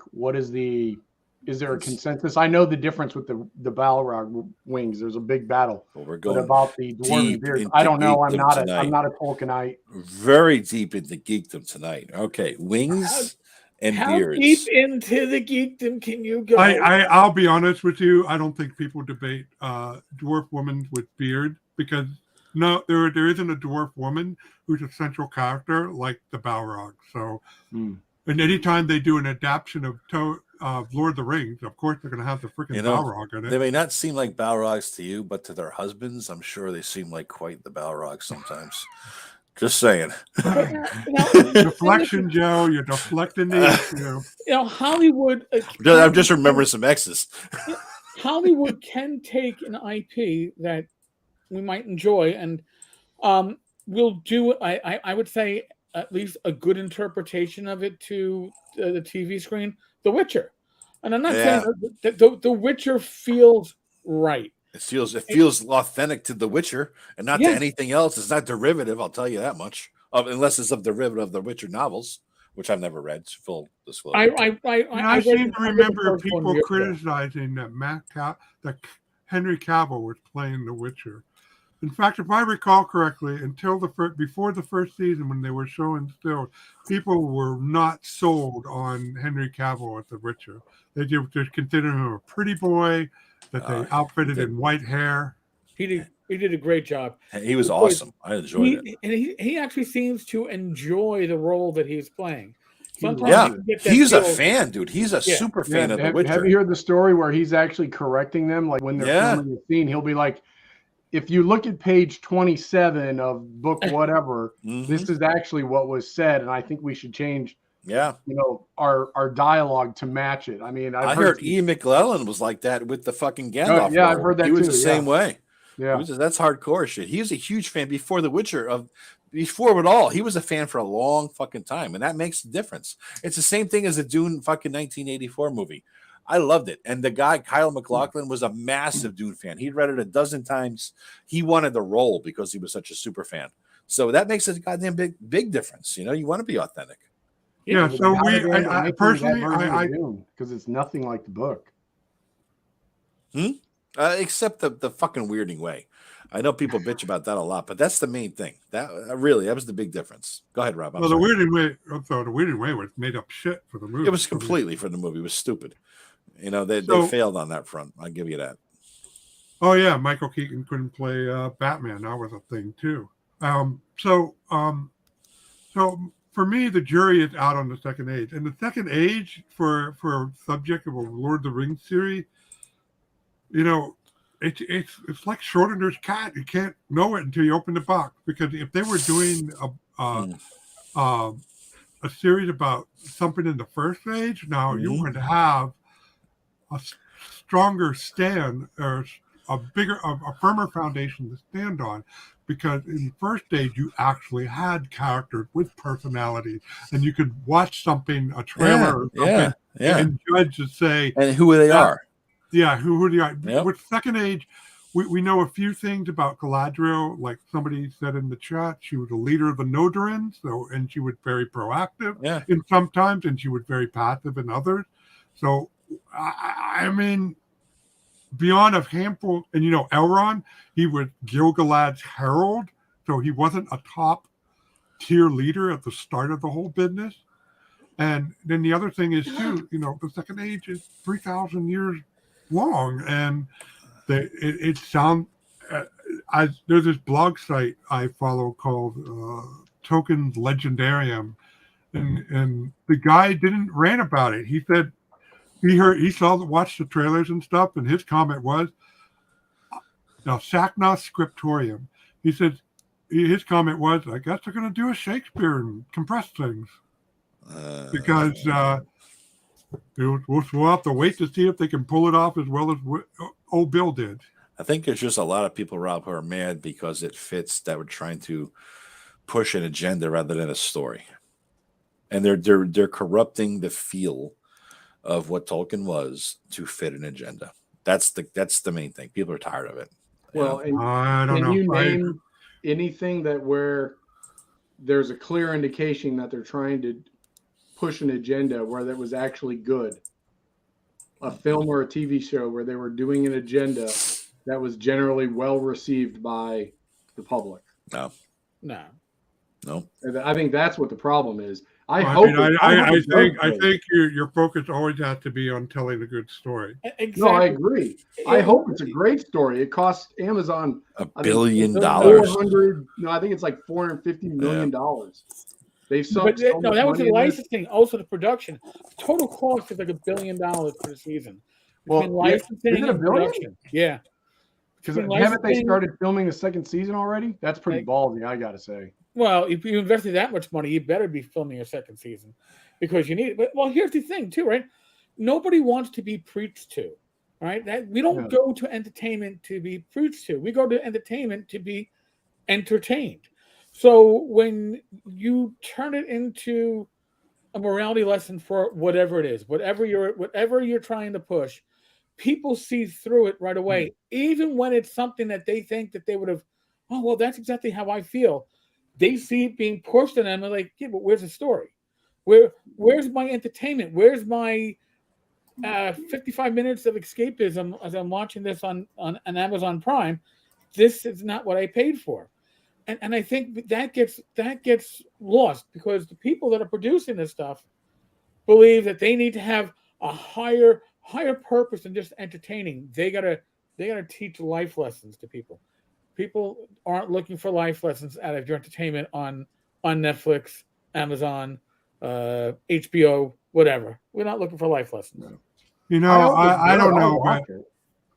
Go ahead. Sorry. Go ahead, Rob. No, that's all right. Go on. I was just gonna say, I hope it's good. I hoped Wheel of Time was good. I've never read the books. I've tried a couple times. Absolutely hated every minute of it. I don't need a freaking 4,000 book story. I hated it, and I lasted, I think, 2.5 episodes. I just didn't think it was engaging. It wasn't interesting. The characters weren't interesting. I'm not saying it. And listen, I'll give that series some credit. The actors, male and female, generally speaking, weren't all that good looking, and I actually appreciated that. It's like, oh, great, we don't have to have people. Well, what show is that, Eric? I missed the show you're talking about. Wheel of Time. Wheel of Time. Okay. The characters looked like real people. They looked like your average Joe, your average Jane. Nothing that you looked at, you were like, oh, well, this person's a 10 even when I am sober. No, it isn't that case, which was, to me, a selling point. I was happy to see that. I stepped away 2 minutes ago to piss and hit the fridge, and I come back to what the hell are you talking about? We were on Lord of the Rings and Galadriel's ass. Talking about Wheel of Time. Oh, all right. But I do have to take a few moments to talk to David Thompson because he says he didn't like the new Dune. Dude, I liked it. I enjoyed it. I loved it. You know what? I understand they changed some stuff, but it visually it was Epic. I think I've seen it 5 times already. Really? Well, it has my wife Kellyanne's seal of approval, and that's good. Yeah, I loved it. I thought it was great. I loved it too. I thought it was amazing, and I loved that it didn't take the typical Hollywood role or approach to things. Mm-hmm. There were a lot of things in it that you were like, I have no idea what's happening, and I don't need it explained to me. Just roll with it. And enjoy the trip. Enjoy the moment. About Dune. It creates an emotional response from you without someone going, well, the reason that dude is up there playing Gregorian chant with like techno music while they're draining these guys of their blood is because I don't care. Right. It was fucking amazing. I don't need to know why. Yeah. But anyway, Dave, you're wrong. I just want to say that. I agree. Hey, so I got to take this issue about Lord of the Rings preaching to anybody because I just opened the transcript for the trailer and counted the words they flopped on screen. I don't see how they can preach to anybody with 30 freaking words. Preach with an image, dude. I saw a lot of images there. I didn't agree with. That's what I was saying, Rob. I don't think just from the trailer we necessarily know that that's the angle it's going. I think the thing is we don't trust everybody has been primed to expect a certain thing. Shit. And when you go and do stuff like I think I watched the trailer once and I was like, whatever. The trailer wasn't like, oh, I gotta watch that. But I think one of the things is there's like a black dwarf or something. And I know the thing about the dwarf with the beard, but then there's I think there's also a black elf, which I'm pretty sure Tolkien never said in his book. I could be wrong, but I'm pretty sure he never mentioned skin color of any of the races. So it's completely possible. But we have been primed to expect certain things. I mean, please, God, please have a trans elf. Please. I really want that. I really want that in the show. Are you signing up for the role? Because maybe that will be the death knell of it. I mean, that do you think Tolkien I don't. Look, Denzel Washington and a crew of folks put out a fine rendition of Macbeth. And Denzel Washington played Macbeth. Oh, I haven't seen that yet. Really? That's on Apple TV. No shit. Okay. So, I mean, those Nazis that run Apple TV. If we're talking in, 1900 and putting on Shakespeare, the only role for a person of color officially was Othello. Okay. But these days, I don't give a shit about that. It's about the story. It's about how they act and, are the characters cool? I mean, if they're all assholes like they are in Wheel of Time, that could be a problem. That's a problem. It doesn't matter, how they, I don't know. It to me, the book hasn't been written yet, so I'm going to wait until the book has been written. That's what I said. I hope it's good. I don't think it will be. I hope the story is amazing. I hope they've come up with really great ideas. But like I said, I think that's the expectation of, especially, I hate to say it, but the geek community. Yeah. So much of our stuff has been taken and then tweaked to fit a modern narrative that it doesn't fit with the past and what we've come to expect. And I understand something's changed, but I mean, I'm not a Doctor Who fan, but No, I had to go watch some of the new Doctor Who because I couldn't believe some of the crap people were saying. I couldn't watch it. It was unwatchable. And it was because the entire point of the show was completely divergent from what I had been told the earlier episodes and seasons were like. And the reason for it was, God, I'm so going to get canceled because of this episode. Don't sole say it, purpose of motherfucker. was to push a woke narrative. It was. Oh, we went down. Well, I mean, but I think that's what we've come to expect from Hollywood. And I think you bring out this trailer, and there's already been hints besides just the trailer. There's been lots of little leaks that point in that direction. I think that's why people are upset, not because, oh my God, what's in the trailer? It's all the other stuff. If there's any indicator, if there's any tiny little indicator of that, then people are going to suspect the entire thing is shit, right? That's what's going on. I think people are projecting their own fears on it. When I was in 6th grade, I wondered how big Noah's Ark was, right? So I looked up cubit because I'm thinking cubit, 2 of every fucking animal. It's got to be like the size of Mars. So I'm thinking, all right, cubit. I look it up in a dictionary. You see cubit's like a fucking length of your arm, your forearm, 2 feet, whatever the fuck, 1.5 feet. I'm like, there's no fucking way he had 2 of every fucking animal, or maybe 7, depending on which chapter of Genesis you read, of every fucking animal, that little fucking boat, a few hundred feet long. So I'm saying bullshit. So when I dismiss Noah's Ark, I dismiss the entire rest of the Bible.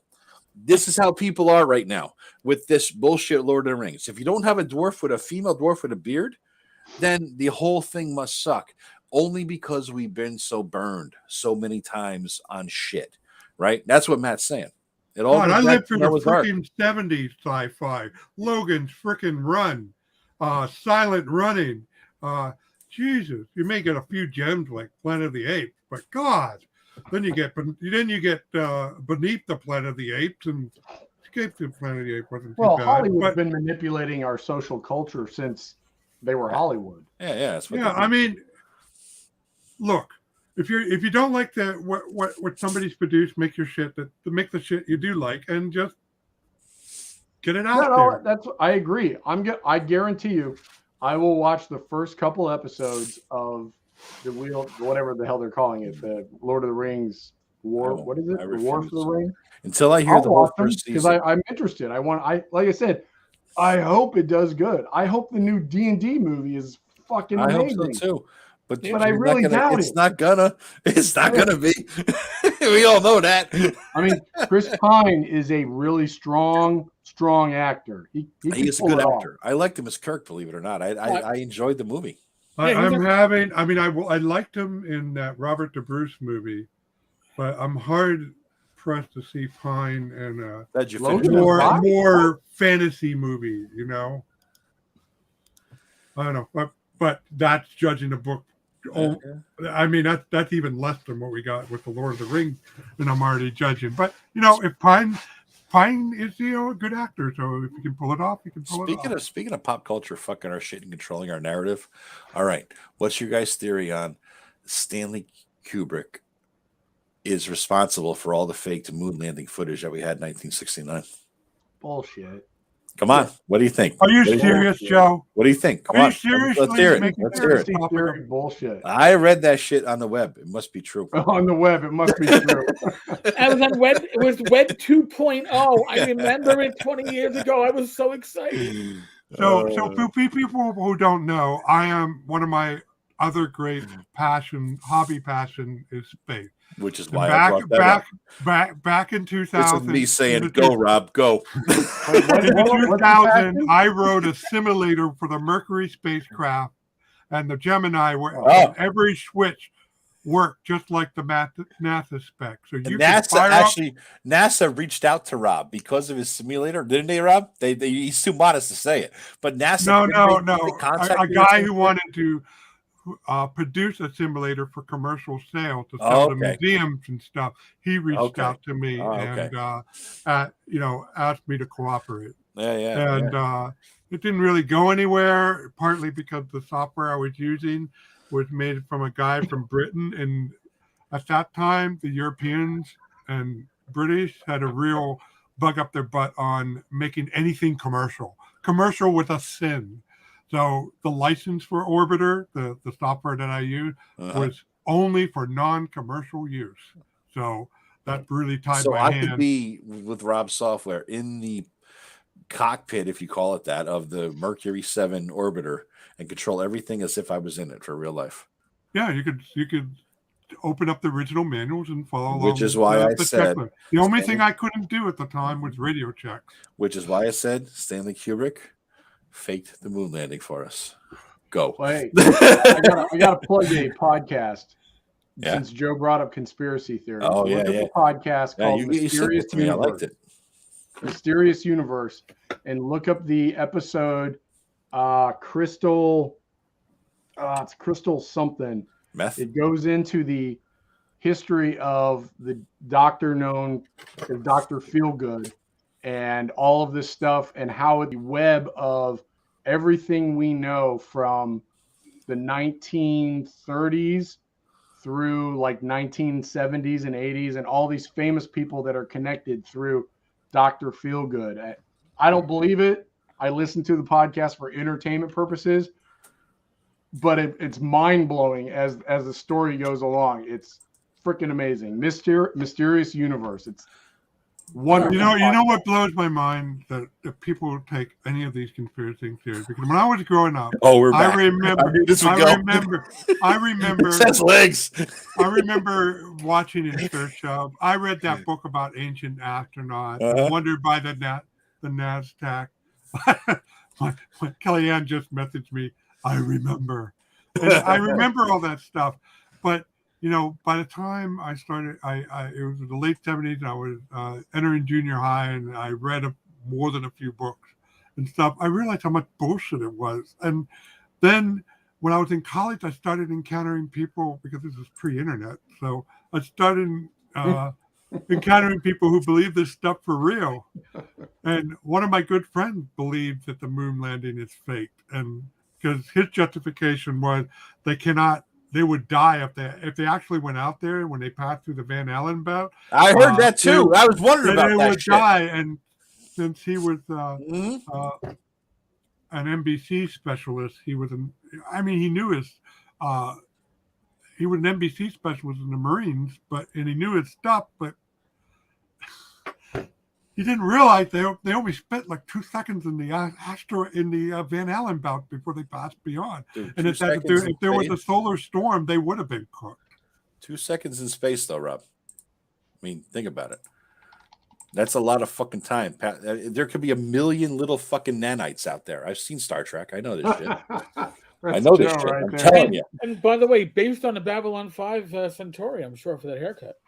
That's Lando's buddy right there. Dude. I'm going through it again. I'm on season 3, about halfway through. They just got to Babylon 4 in that episode, and they're going in that time warp kind of. They just met Zathras. I'm taking my time. I'm taking a break, and I'm just going to enjoy Zathras again. It's fucking amazing. He's the best, dude. He ought to be in everybody's D&D game ever. Zathras, bringing it back to D&D again somehow. Zathras knows. Zathras don't know. He's fantastic, man. He is fucking fantastic. I could do a Zathras imitation, but I have to rewatch the episode to get it right. Can you do it? Oh, come on, do it raw, Rob. Let's hear it. Come on. Zathras. You're not the one. No. You're the one who fell off the ladder. Yes, Zathras, no. You got hurt. Zathras says, in the future, no more ladders. Oh, God. In case you guys don't know the story, Matt fell off. Did I get it right? It was perfect. And Matt fell off a 3.5-foot ladder, and he broke 78 bones. That's what it was, I think. Right? Hold on, I'll be right back. Oh, he's running away from the Oh, truth. no, He's running from the truth. I upset Matt. He's gonna bring out the ladder so it's actually 4 feet. We got to change the name of the show and have something about ladders in there. Oh, 10-foot poles and 12-foot ladders. I don't know, something like that instead of Iron Rations. We should change the name of the show, dude. It's beyond Iron Rations now. Rob and Matt, you're in this every week now. You're recruited. Sorry, by the way. You're in it. What's he bringing? Oh, here we go. Nice. That's what I'm wearing to work on Monday. that's So I'm going to walk in like that, and That's everybody's just going to fantastic. die laughing. It's going to be amazing. That's the T-shirt for the win, Matt. You won this round. That's perfect, man. Yeah, I we can't do. We wait should to change wear the name of the show, or having something different. It's a different. If you guys are going to join us every week, which is awesome, we should do it every fucking week. We Get I'll have Tim to in get a new here. banner And get put Greg together. when he's back from. Greg's in Paris. He went to Paris with his wife. Paris. We Paris. I was only in my 30s when this happened, but the first time I realized I was getting old. So there was a computer shop I used to frequent on the main street of my town, and it had it was a 3-story building, and the basement was the shop, but it had stairways going down. You go down one way, you can go down the other, and then there's the door just below street level, and you can go into the shop. So I went to the shop, and I don't know what happened, but I slipped and fell, and the gradient, the slope of the stairs was enough that I actually had some hang time. And I did a 4-point landing, and I hit my hand, my elbow, my knee, and a little bit of my feet. And I just hurt. Oh, But I was still young enough that I after laying there for 2 minutes, I got up and shrugged it off. But then the next day I still hurt. And then the day after that, I still hurt. And I hurt for a whole entire week, and that had never happened to me unless I have suffered I never broken a bone, but I did suffer some torn muscles. But I never broke a bone either. I broke till 92 at once. Yeah. Went from 0 to 17 in 2.2 seconds. There you go. Yeah, that's a cautionary lesson there. Again, what I say though, Matt, is that if it's less than a 20-foot fall, so let's give you 2d6 on average. You're talking about 6, 7, right? So that means if you went to negative hit points, then you must be below a first level character. I'm just saying. As in real life, you're below a first level character. Only by D&D standards. Well, I mean, that's it. You're not even you're a man at arms, dude. That's all. You're a torchbearer. That's all you are. Oh, James has a true story. Because I'm wearing this and I'm deaf and I overcompensate. Oh, Rob's getting shit from the wife. Let's get this live. Rob is taking shit from the wife. What is she saying? Oh, she hit him? I thought there was a physical contact. Rob, did she hit you, Rob? We have that on camera. She smacked you in the head. Do we have that on camera? Was it you okay? No, when I wear headphones, I start shouting because because I'm deaf. I try to moderate my voice, but because I'm deaf, I do a terrible job at it. If it actually mattered to us, I'd actually adjust your volume on this end. Can you do that? No shit. Yeah. That's some power, dude. You're like the DM of this fucking group. I have the power. Power right there. Oh, Eric is cheating and adjusting my volume, Kellyanne. No, I said if I cared. If I cared, I would. Volume too? You have been. Discord. Ooh, Rob's in trouble. This is it. Rob's going to get his ass You kicked. just don't care. My money's on Kellyanne. Yeah. James Bond, true story. I fell a full story trying to transition from a ladder to a roof today. What? I too do all my own Hit stunts. the deck, bounced off. Damn, dude. You all right? Hope he's okay. Did you break anything, man? Or were you like a bitch like Mac and break 98 bones? How'd you do? I was thinking maybe we'll change the Friday nights to random party generators. We never know who the fuck's going to be in. Oh, yeah. That's a great fucking name, dude. Change it up, man. Change that shit up. We could always have anybody that way, you know? Yeah. That'd be fun. Random party generator. That's awesome. Yeah. That's awesome. Speaking of Matt's fall, that reminds me. I got to look up the GURPS rules for that. Oh, what would have happened to Matt under GURPS, Rob? Well, if he had fell. I like in the game this week with Tim, I literally died You did in the yeah. ICU. They had to resuscitate me. So That's the cleric came in and resuscitated me in All the right. ICU. So And I I see definitely you did was lose. negative hit points. And you lost 2d6 charisma points too. I see wrote- that. I see it in your face. Oh, Says the guy who's not on video. Oh yeah, that's what happened in Tim's game, Eric. He lost what? He was a D6 charisma. Yeah. And so, what'd you roll? 3 less or something like that? I think so. Yeah. Makes sense if you're being digested in the I was pit of the digested by Sarnak. acid. You Yeah, know, I makes mean, he was sense. like, "Yeah, you're in his fucking stomach there, man." Yeah. it didn't take. Why didn't it take? What are you looking at? What happened? Death door spell? Yeah, no, the changing the banner. I thought I changed the Oh, banner. you changed your banner? All right. But it's not Yeah, working. So yeah, hold yeah, on. No, I I gotta see figure it. out- Random party generator. Oh, there it Let's is. see. Let's see. Nice. Okay, Nice, it's on page nice. 431. Fat guys Oh, bounce. I knew Rob would find it. Where is it, Rob? Falling. for it? Falling is the collision with an immovable object. This is ground. the GURPS rule for falling. This is what would have happened. if you would've Find GURPS your that. velocity when you hit using the falling velocity table. All right. Well, we always round up, so you fell 2 yards, Matt, and so that's a velocity of. No, that's 7. only 6 feet. It was 18 feet onto pavement. Yeah. On the concrete. 18 Oh, That's you gotta- fell 18 feet. Okay. 18 feet onto pavement. That's got to be a fucking +3 modifier. Okay. advantage. So if you fall 6 yards, your velocity is 11. Okay. All right. So you were not wearing any armor. Oh, Your clothes were definitely oh,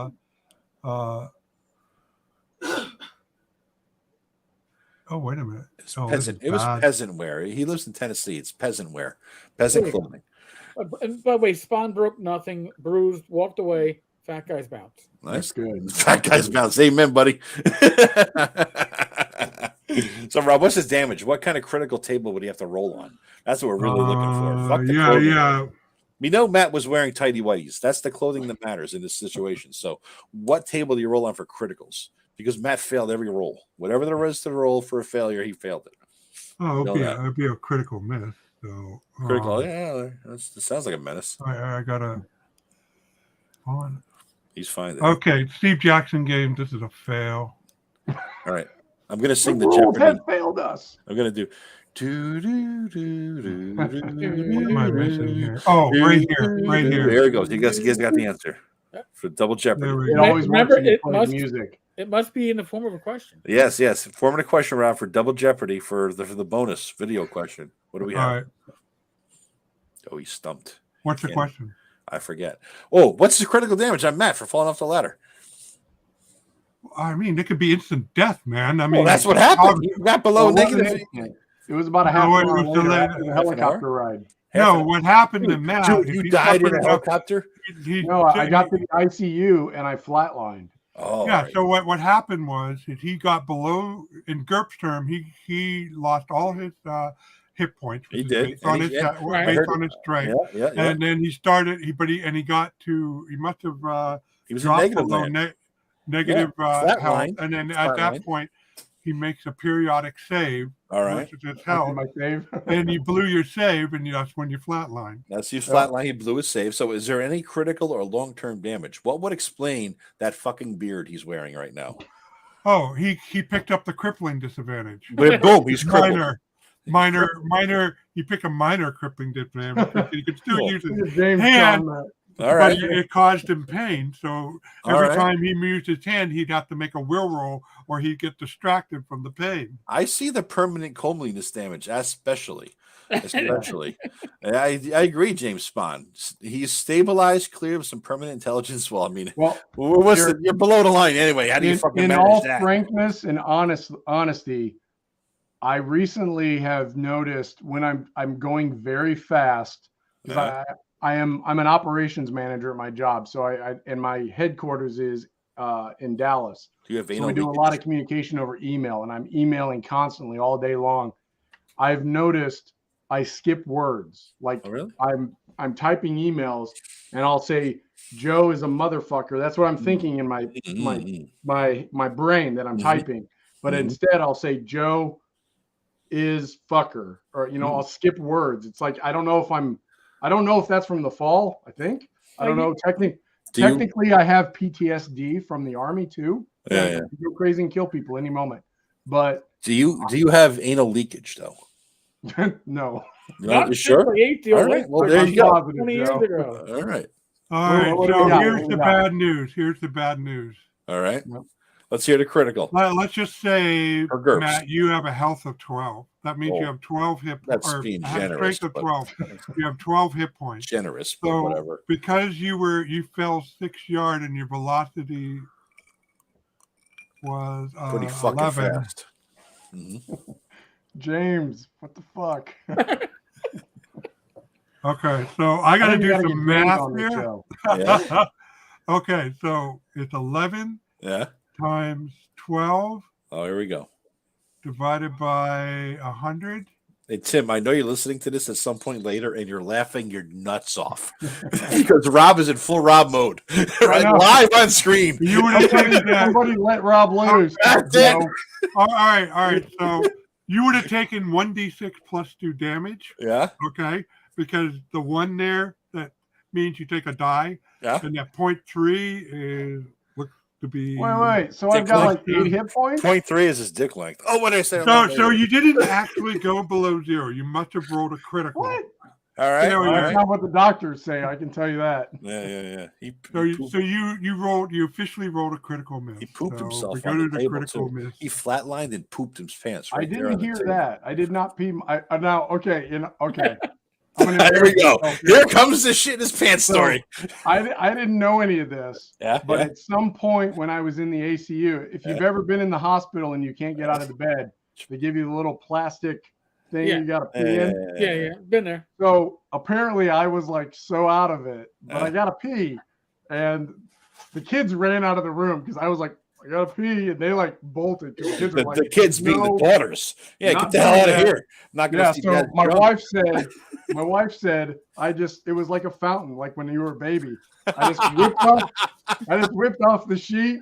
I Yeah. couldn't find the little bottle thing, and it was just going all over the place. So, I hate to I'm say sure it this, was Matt, fun. but but I don't remember any of it. Sucks.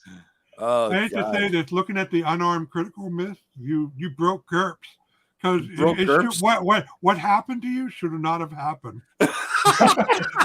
What you did, Matt, is more of a traveler character generation story where you die within generation. It's that level of what the fuck is them.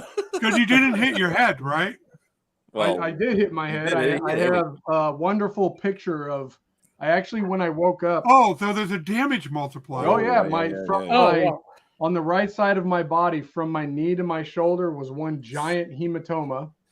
My right side of my head, because I did hit my head, but it was not the focal point of the hit, the trauma. I hit body first and then my head. But It's 'cause of the whole gut. You right hit side the of my head was vital. all You bloody. hit Well, the vital. he hit the body first because his gut extended like 2.5 feet. I mean, boom! It was like a bounce, and then finally hit his head. Ah. He's since lost about 9 pounds, so he's there. He's I sexy. actually again. lost 17 pounds in the hospital. Did you I really? gained it all back now, but hey, X-Lax will do that to you and shit. oh, one of these days, let me tell you about the enema story. Enema. Well, You got an let's enema not story? stop. Listen, there are limits to what we can discuss on this show, and Did I ever that tell you my sharded Before story when I After dark sharded? is where we get the enema stories. Okay. Did I ever tell you when I sharded? No, and I don't want to know. We don't want to know. All So, right. look at that. We got viewers dropping off as. we Oh my speak. God, they're dying like flies. Holy shit. Like flies on shart. Yeah, I guess. Well. Yeah, even James says, please don't. It was a funny story. Sorry, Oh, man. You goodness. broke GURPS. I don't know. GURPS.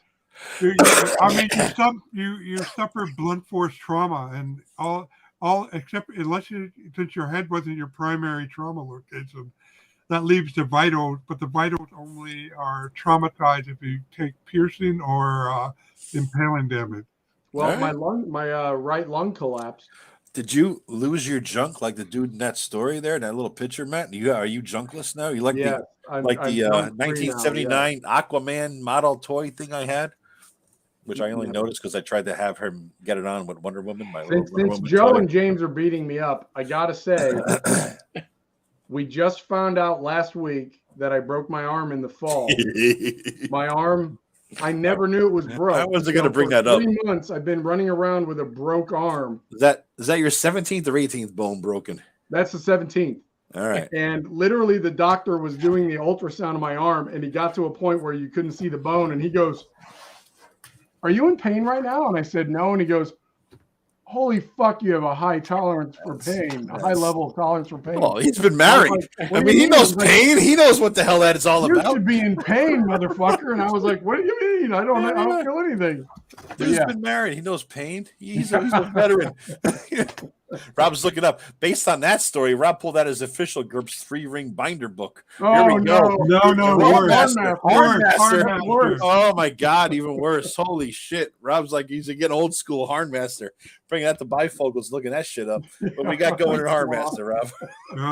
2d6 impact. At least. I'm not coming next season or next Hard episode. down. You guys roast me every week. We got to roast Joe man. sometime. I don't listen, Joe's always you can roast me. I'm always here to roast. I now have my second monster designed about me, not just a card, Whoa. but a board game. Hold on. I got to point it out. You said Zion again. Dude, yeah, I agree with Matt on that one. I I gotta can't- agree with Matt. I can't let that go. Zine, motherfucker. Is that a It's German Zine, like thing? magazine. You say Zine like it's because it's German, because you're German? What is Yeah, that come Probably. from? It's Where's just the my origination? Zine. my magazine. Yeah. This is mine, Zine. Show me your paper Zine. I mean, what is this shit you're saying Zine? You I know? don't know why I was saying Zine there, because the creature that was supposed to be 10 carp. No. By the way, it's a large bipedal fish, therefore 10 carp. It's some kind of demon that What? Justin Lanassa was designing a demon based upon. Oh, yeah. That's right. I only follow that because I'm pretty stoned. That was a good transition, though. No, I get was your like mad. lost. I get I your was like, what? Yeah, I was lost except for the little weed I got going. Did you say 10 carp? Like 10 the carp. fish? Yeah, that's Yeah. what he called it, a Tenkar. Okay. I didn't catch that. Okay. 10. You lost me. I was like, 10 crab, do a crab, kind of makes sense, right? 10 carp. Here, let me pull we this have up. we have a picture. Yeah, I'm gonna pull it up. Thank you, James. Did they James steal backs your it up. likeness? Zine, as in magazine, exactly. Oh my God, that's awesome, Eric. So now I have two. Dude, you got no junk though. He took away your nut symbol. Yeah, you Well, got He's got a little like it looks like I don't know. Little Looks like a crab is biting his dick, though, doesn't it? I mean, what's that crab doing there? It's Joe, biting you his seem nails. focused on something today. Oh, I mean, it's right there. Well, it's not right there. Obviously, there's nothing there. But that crab is trying to bite something that ain't there. So, I mean, That's I awesome. have no words to describe that. dude, I told you. Shut Rob up. That's got to be a first. When you leave Rob speechless, you know my you God. read It is Tim, roast Eric don't night. I laugh like too it. hard because we're gonna be fighting that motherfucker next week in Tim's game. He's Yeah. gonna have like a plus 28 to attack. Uh-oh, the 10 carp is coming. The 10 carp is coming. Dark, look out. Well, I have some good news for you, Matt. You did not break Harmmaster. Oh, Hardmaster, So you I survived. have it. I have it up. So you you fell. Hard, like a floppy carp. Yeah. Yeah. So you fell between 11 and 20 feet. So the base damage is 2d6, and you fell onto hard ground, which is another d6, and you rolled a critical failure on your dodge roll. Oh, Okay, so You didn't you're up dodge to the ground. 5d6. So, and now if we look on the injury table, oh, here we go. We got tables. Hard's Right got here. good maps. I don't know about the injury table. But all they got right. good So maps. you see this effective impact. You're wearing cloth armor. So Rob, I really got to pee. Can we get to the damage? Just I gotta go. You would have. There was a 50-50 chance that you would have suffered a grievous wound on 5d6. If you had to roll a 17 or higher, and you would have been on the grievous injury Okay. table. You're lucky you didn't 17 or land higher on your on, head but- because that would have been a kill roll. But if you're grievous, you could have been General Grievous, and it would be kind of lightsabers and Star Wars. He was actually a good character. I got to say, General Grievous was a good character. Yeah, I have to say, every doctor I've had 3 doctors tell me that from that level of fall, 90% of the people that fall that height onto pavement, 90% of them suffer either a physical or mental permanent disability. 50% there. Then you got survived. That's good. You're good. I'm very lucky. I'm very, very lucky. Yeah, I know. Despite what Joe says, I still have to deal with Joe. But you are. You survived that and a lot of other shit, dude. James, it's Rollmaster is Rollmaster. Harmmaster is a lot easier to use.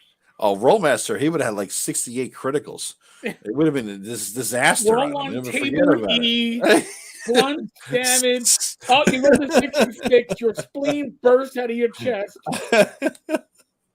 I know it's a hard. You won't believe me, but I have inflicted, and I use that word. I don't use that word lightly. I have inflicted Harmmaster on novices before, and everybody has gotten and was able to have fun with it.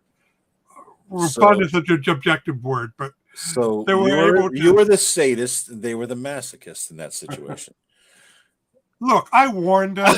You don't deny it. I don't denial.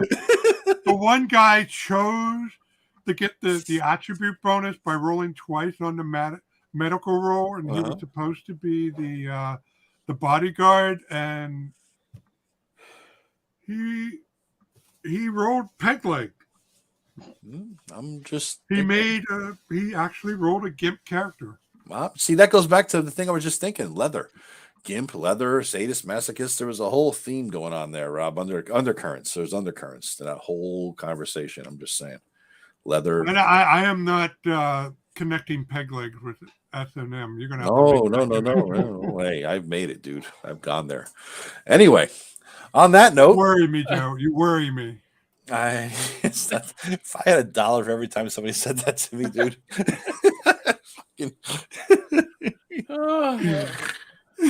Guys, so is this the inaugural? Sounds like it.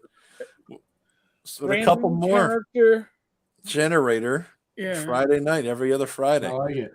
So it's So we got Tim Shorts and Greg Christopher could join us with all our group there and our group. If they have the balls to do we could even bring James Spahn in at some point, so he can. Anybody. That's the random aspect. All right. Yeah. Yeah. This is it, man. This is it. All right. We can all have a session hunting cows and using Harmmaster. Hunting cows. Oh my God! It's a cow in a gazebo. What do I do? Oh God! So many different bar jokes. But I have to dig up the old hunting rules for that to happen. So. Oh my God! I have fun in all these live streams, man, but this one's actually physically hurting my chest because I'm laughing inside. I can't laugh outside. I'm kind of holding it in. I still my pee. I got to pee still. Let's wrap this shit so I can take a leak. All right. So Matt's already pee. Matt's taking a dump. Listen carefully. Let me hear Matt drop a deuce. Come on, let's listen.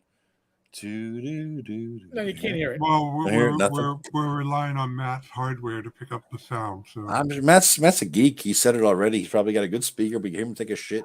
James, at least we hear the plop plop fizz fizz sound, you know.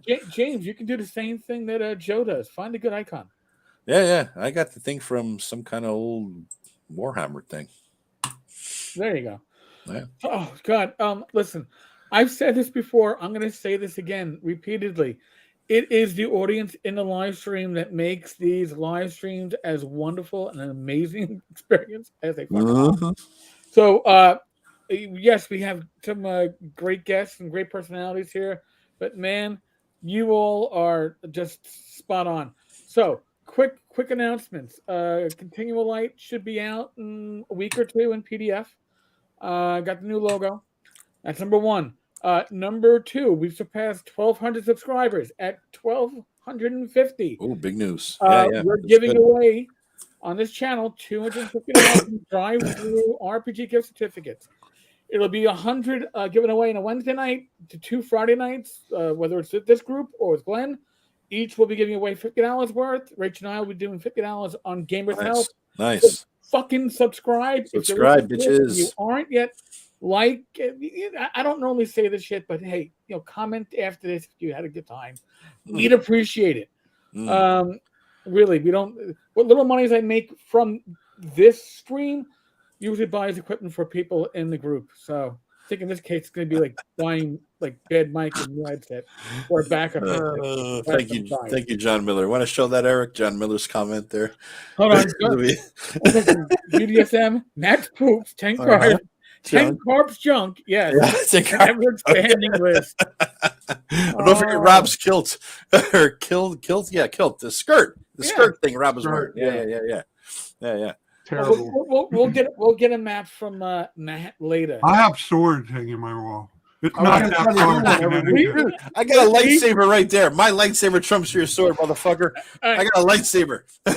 We can't see it, Joe. All right, motherfucker. It's on. Pictures or it didn't happen. Listen, if I'm getting up, I'm going to take a piss. Then I'm going to show you my fucking lightsaber. I'll be right back. Rob, what is that? Is that legit? No, it's not a real. It's legit. When I have a friend who's a skilled welder, just watched a YouTube video on how they made sword or read a book. I'm not sure how far back this was, but he did it. He decided, no, I could do that, and he did it. Yeah. So this sword, all right, will bend. Oh, and you can bend it right back like a good cheap ass medieval sword. And so if we tried to hit Joe with it, it would bend around his belly, is what you're saying? It'd probably hurt my hand because if you hit something with it, it vibrates on your hand and makes it hurt like that. Remind me next time. I actually have a British cavalry sword from the 1800s from service in India. And those motherfuckers had smaller hands because my hand barely fits into the palm. So, into the grip. Yes, cool. James. Eric Fish Sticks Tenkar. Yes, we're not going to go with that, James. Thank you so much. So there's my weapon collection. Oh, nice. As always, folks, pandemic is getting better, but it's still there. Use your common sense. If you're not vaccinated, I'm not saying you should be vaccinated. I'm saying talk to a medical professional if you're not. A real medical. Ignore the talking heads. Talking heads don't know shit. Be safe, be well. Yeah, we don't know jack shit unless it's about gaming and nerd stuff. In which case, we are authorities. And, all right. And we might even be able to certify each other. Like, I'll certify Rob for being an authority on anything with the system that I don't want to touch anymore. Because y'all motherfuckers ready to see my lightsaber? No. There's my goddamn lightsaber right there. That is my lightsaber. It is an official goddamn lightsaber from Disney World that my brother's kids got me when they went last year because I watched the dog. I like the mask. Well, that is cute because that meant they built you a lightsaber. They did. It was a fucking badass motherfucking lightsaber. This is Anakin's lightsaber officially. All right? So boom, bitch. Take that sword, Rob, cut it right in half. Done. I win. Instantly. I win. Fine. Then pick up a piece of paper and demonstrate it. No. Oh, the camera's work. What happened? The camera broke. What happened? Sorry. Yeah. I think, Joe, you need to cut a hole approximately like dick size in diameter, right where that mouth is, so that you're not muffled. You can hear everything nicely. Just demuffle the muffle. Folks, live stream tomorrow night, 8 p.m. Rach and I. All right, I'm back. Normal, the Gamers House stuff that we do. Other than that, I'll be back Wednesday. We have 2 gentlemen from Arduin. Emperor's Choice, going to be Wednesday night. We got a great list of guests for Wednesdays. We got the normal, mess of a show coming back in 2 weeks on Friday. Next Friday will be myself and Glenn.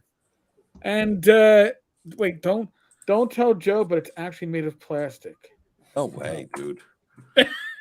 No way. That's real shit. I got a plastic training sword, so I can make it fair and use that. But this is Darth Saber's lightsaber, dude. I win. Done. Instantly. I win. That's how I roll. You all win. Remember, subscribe, folks. I really do appreciate it. And thanks to Matt. Thanks to Rob. Joe fucking knows already. Later, guys.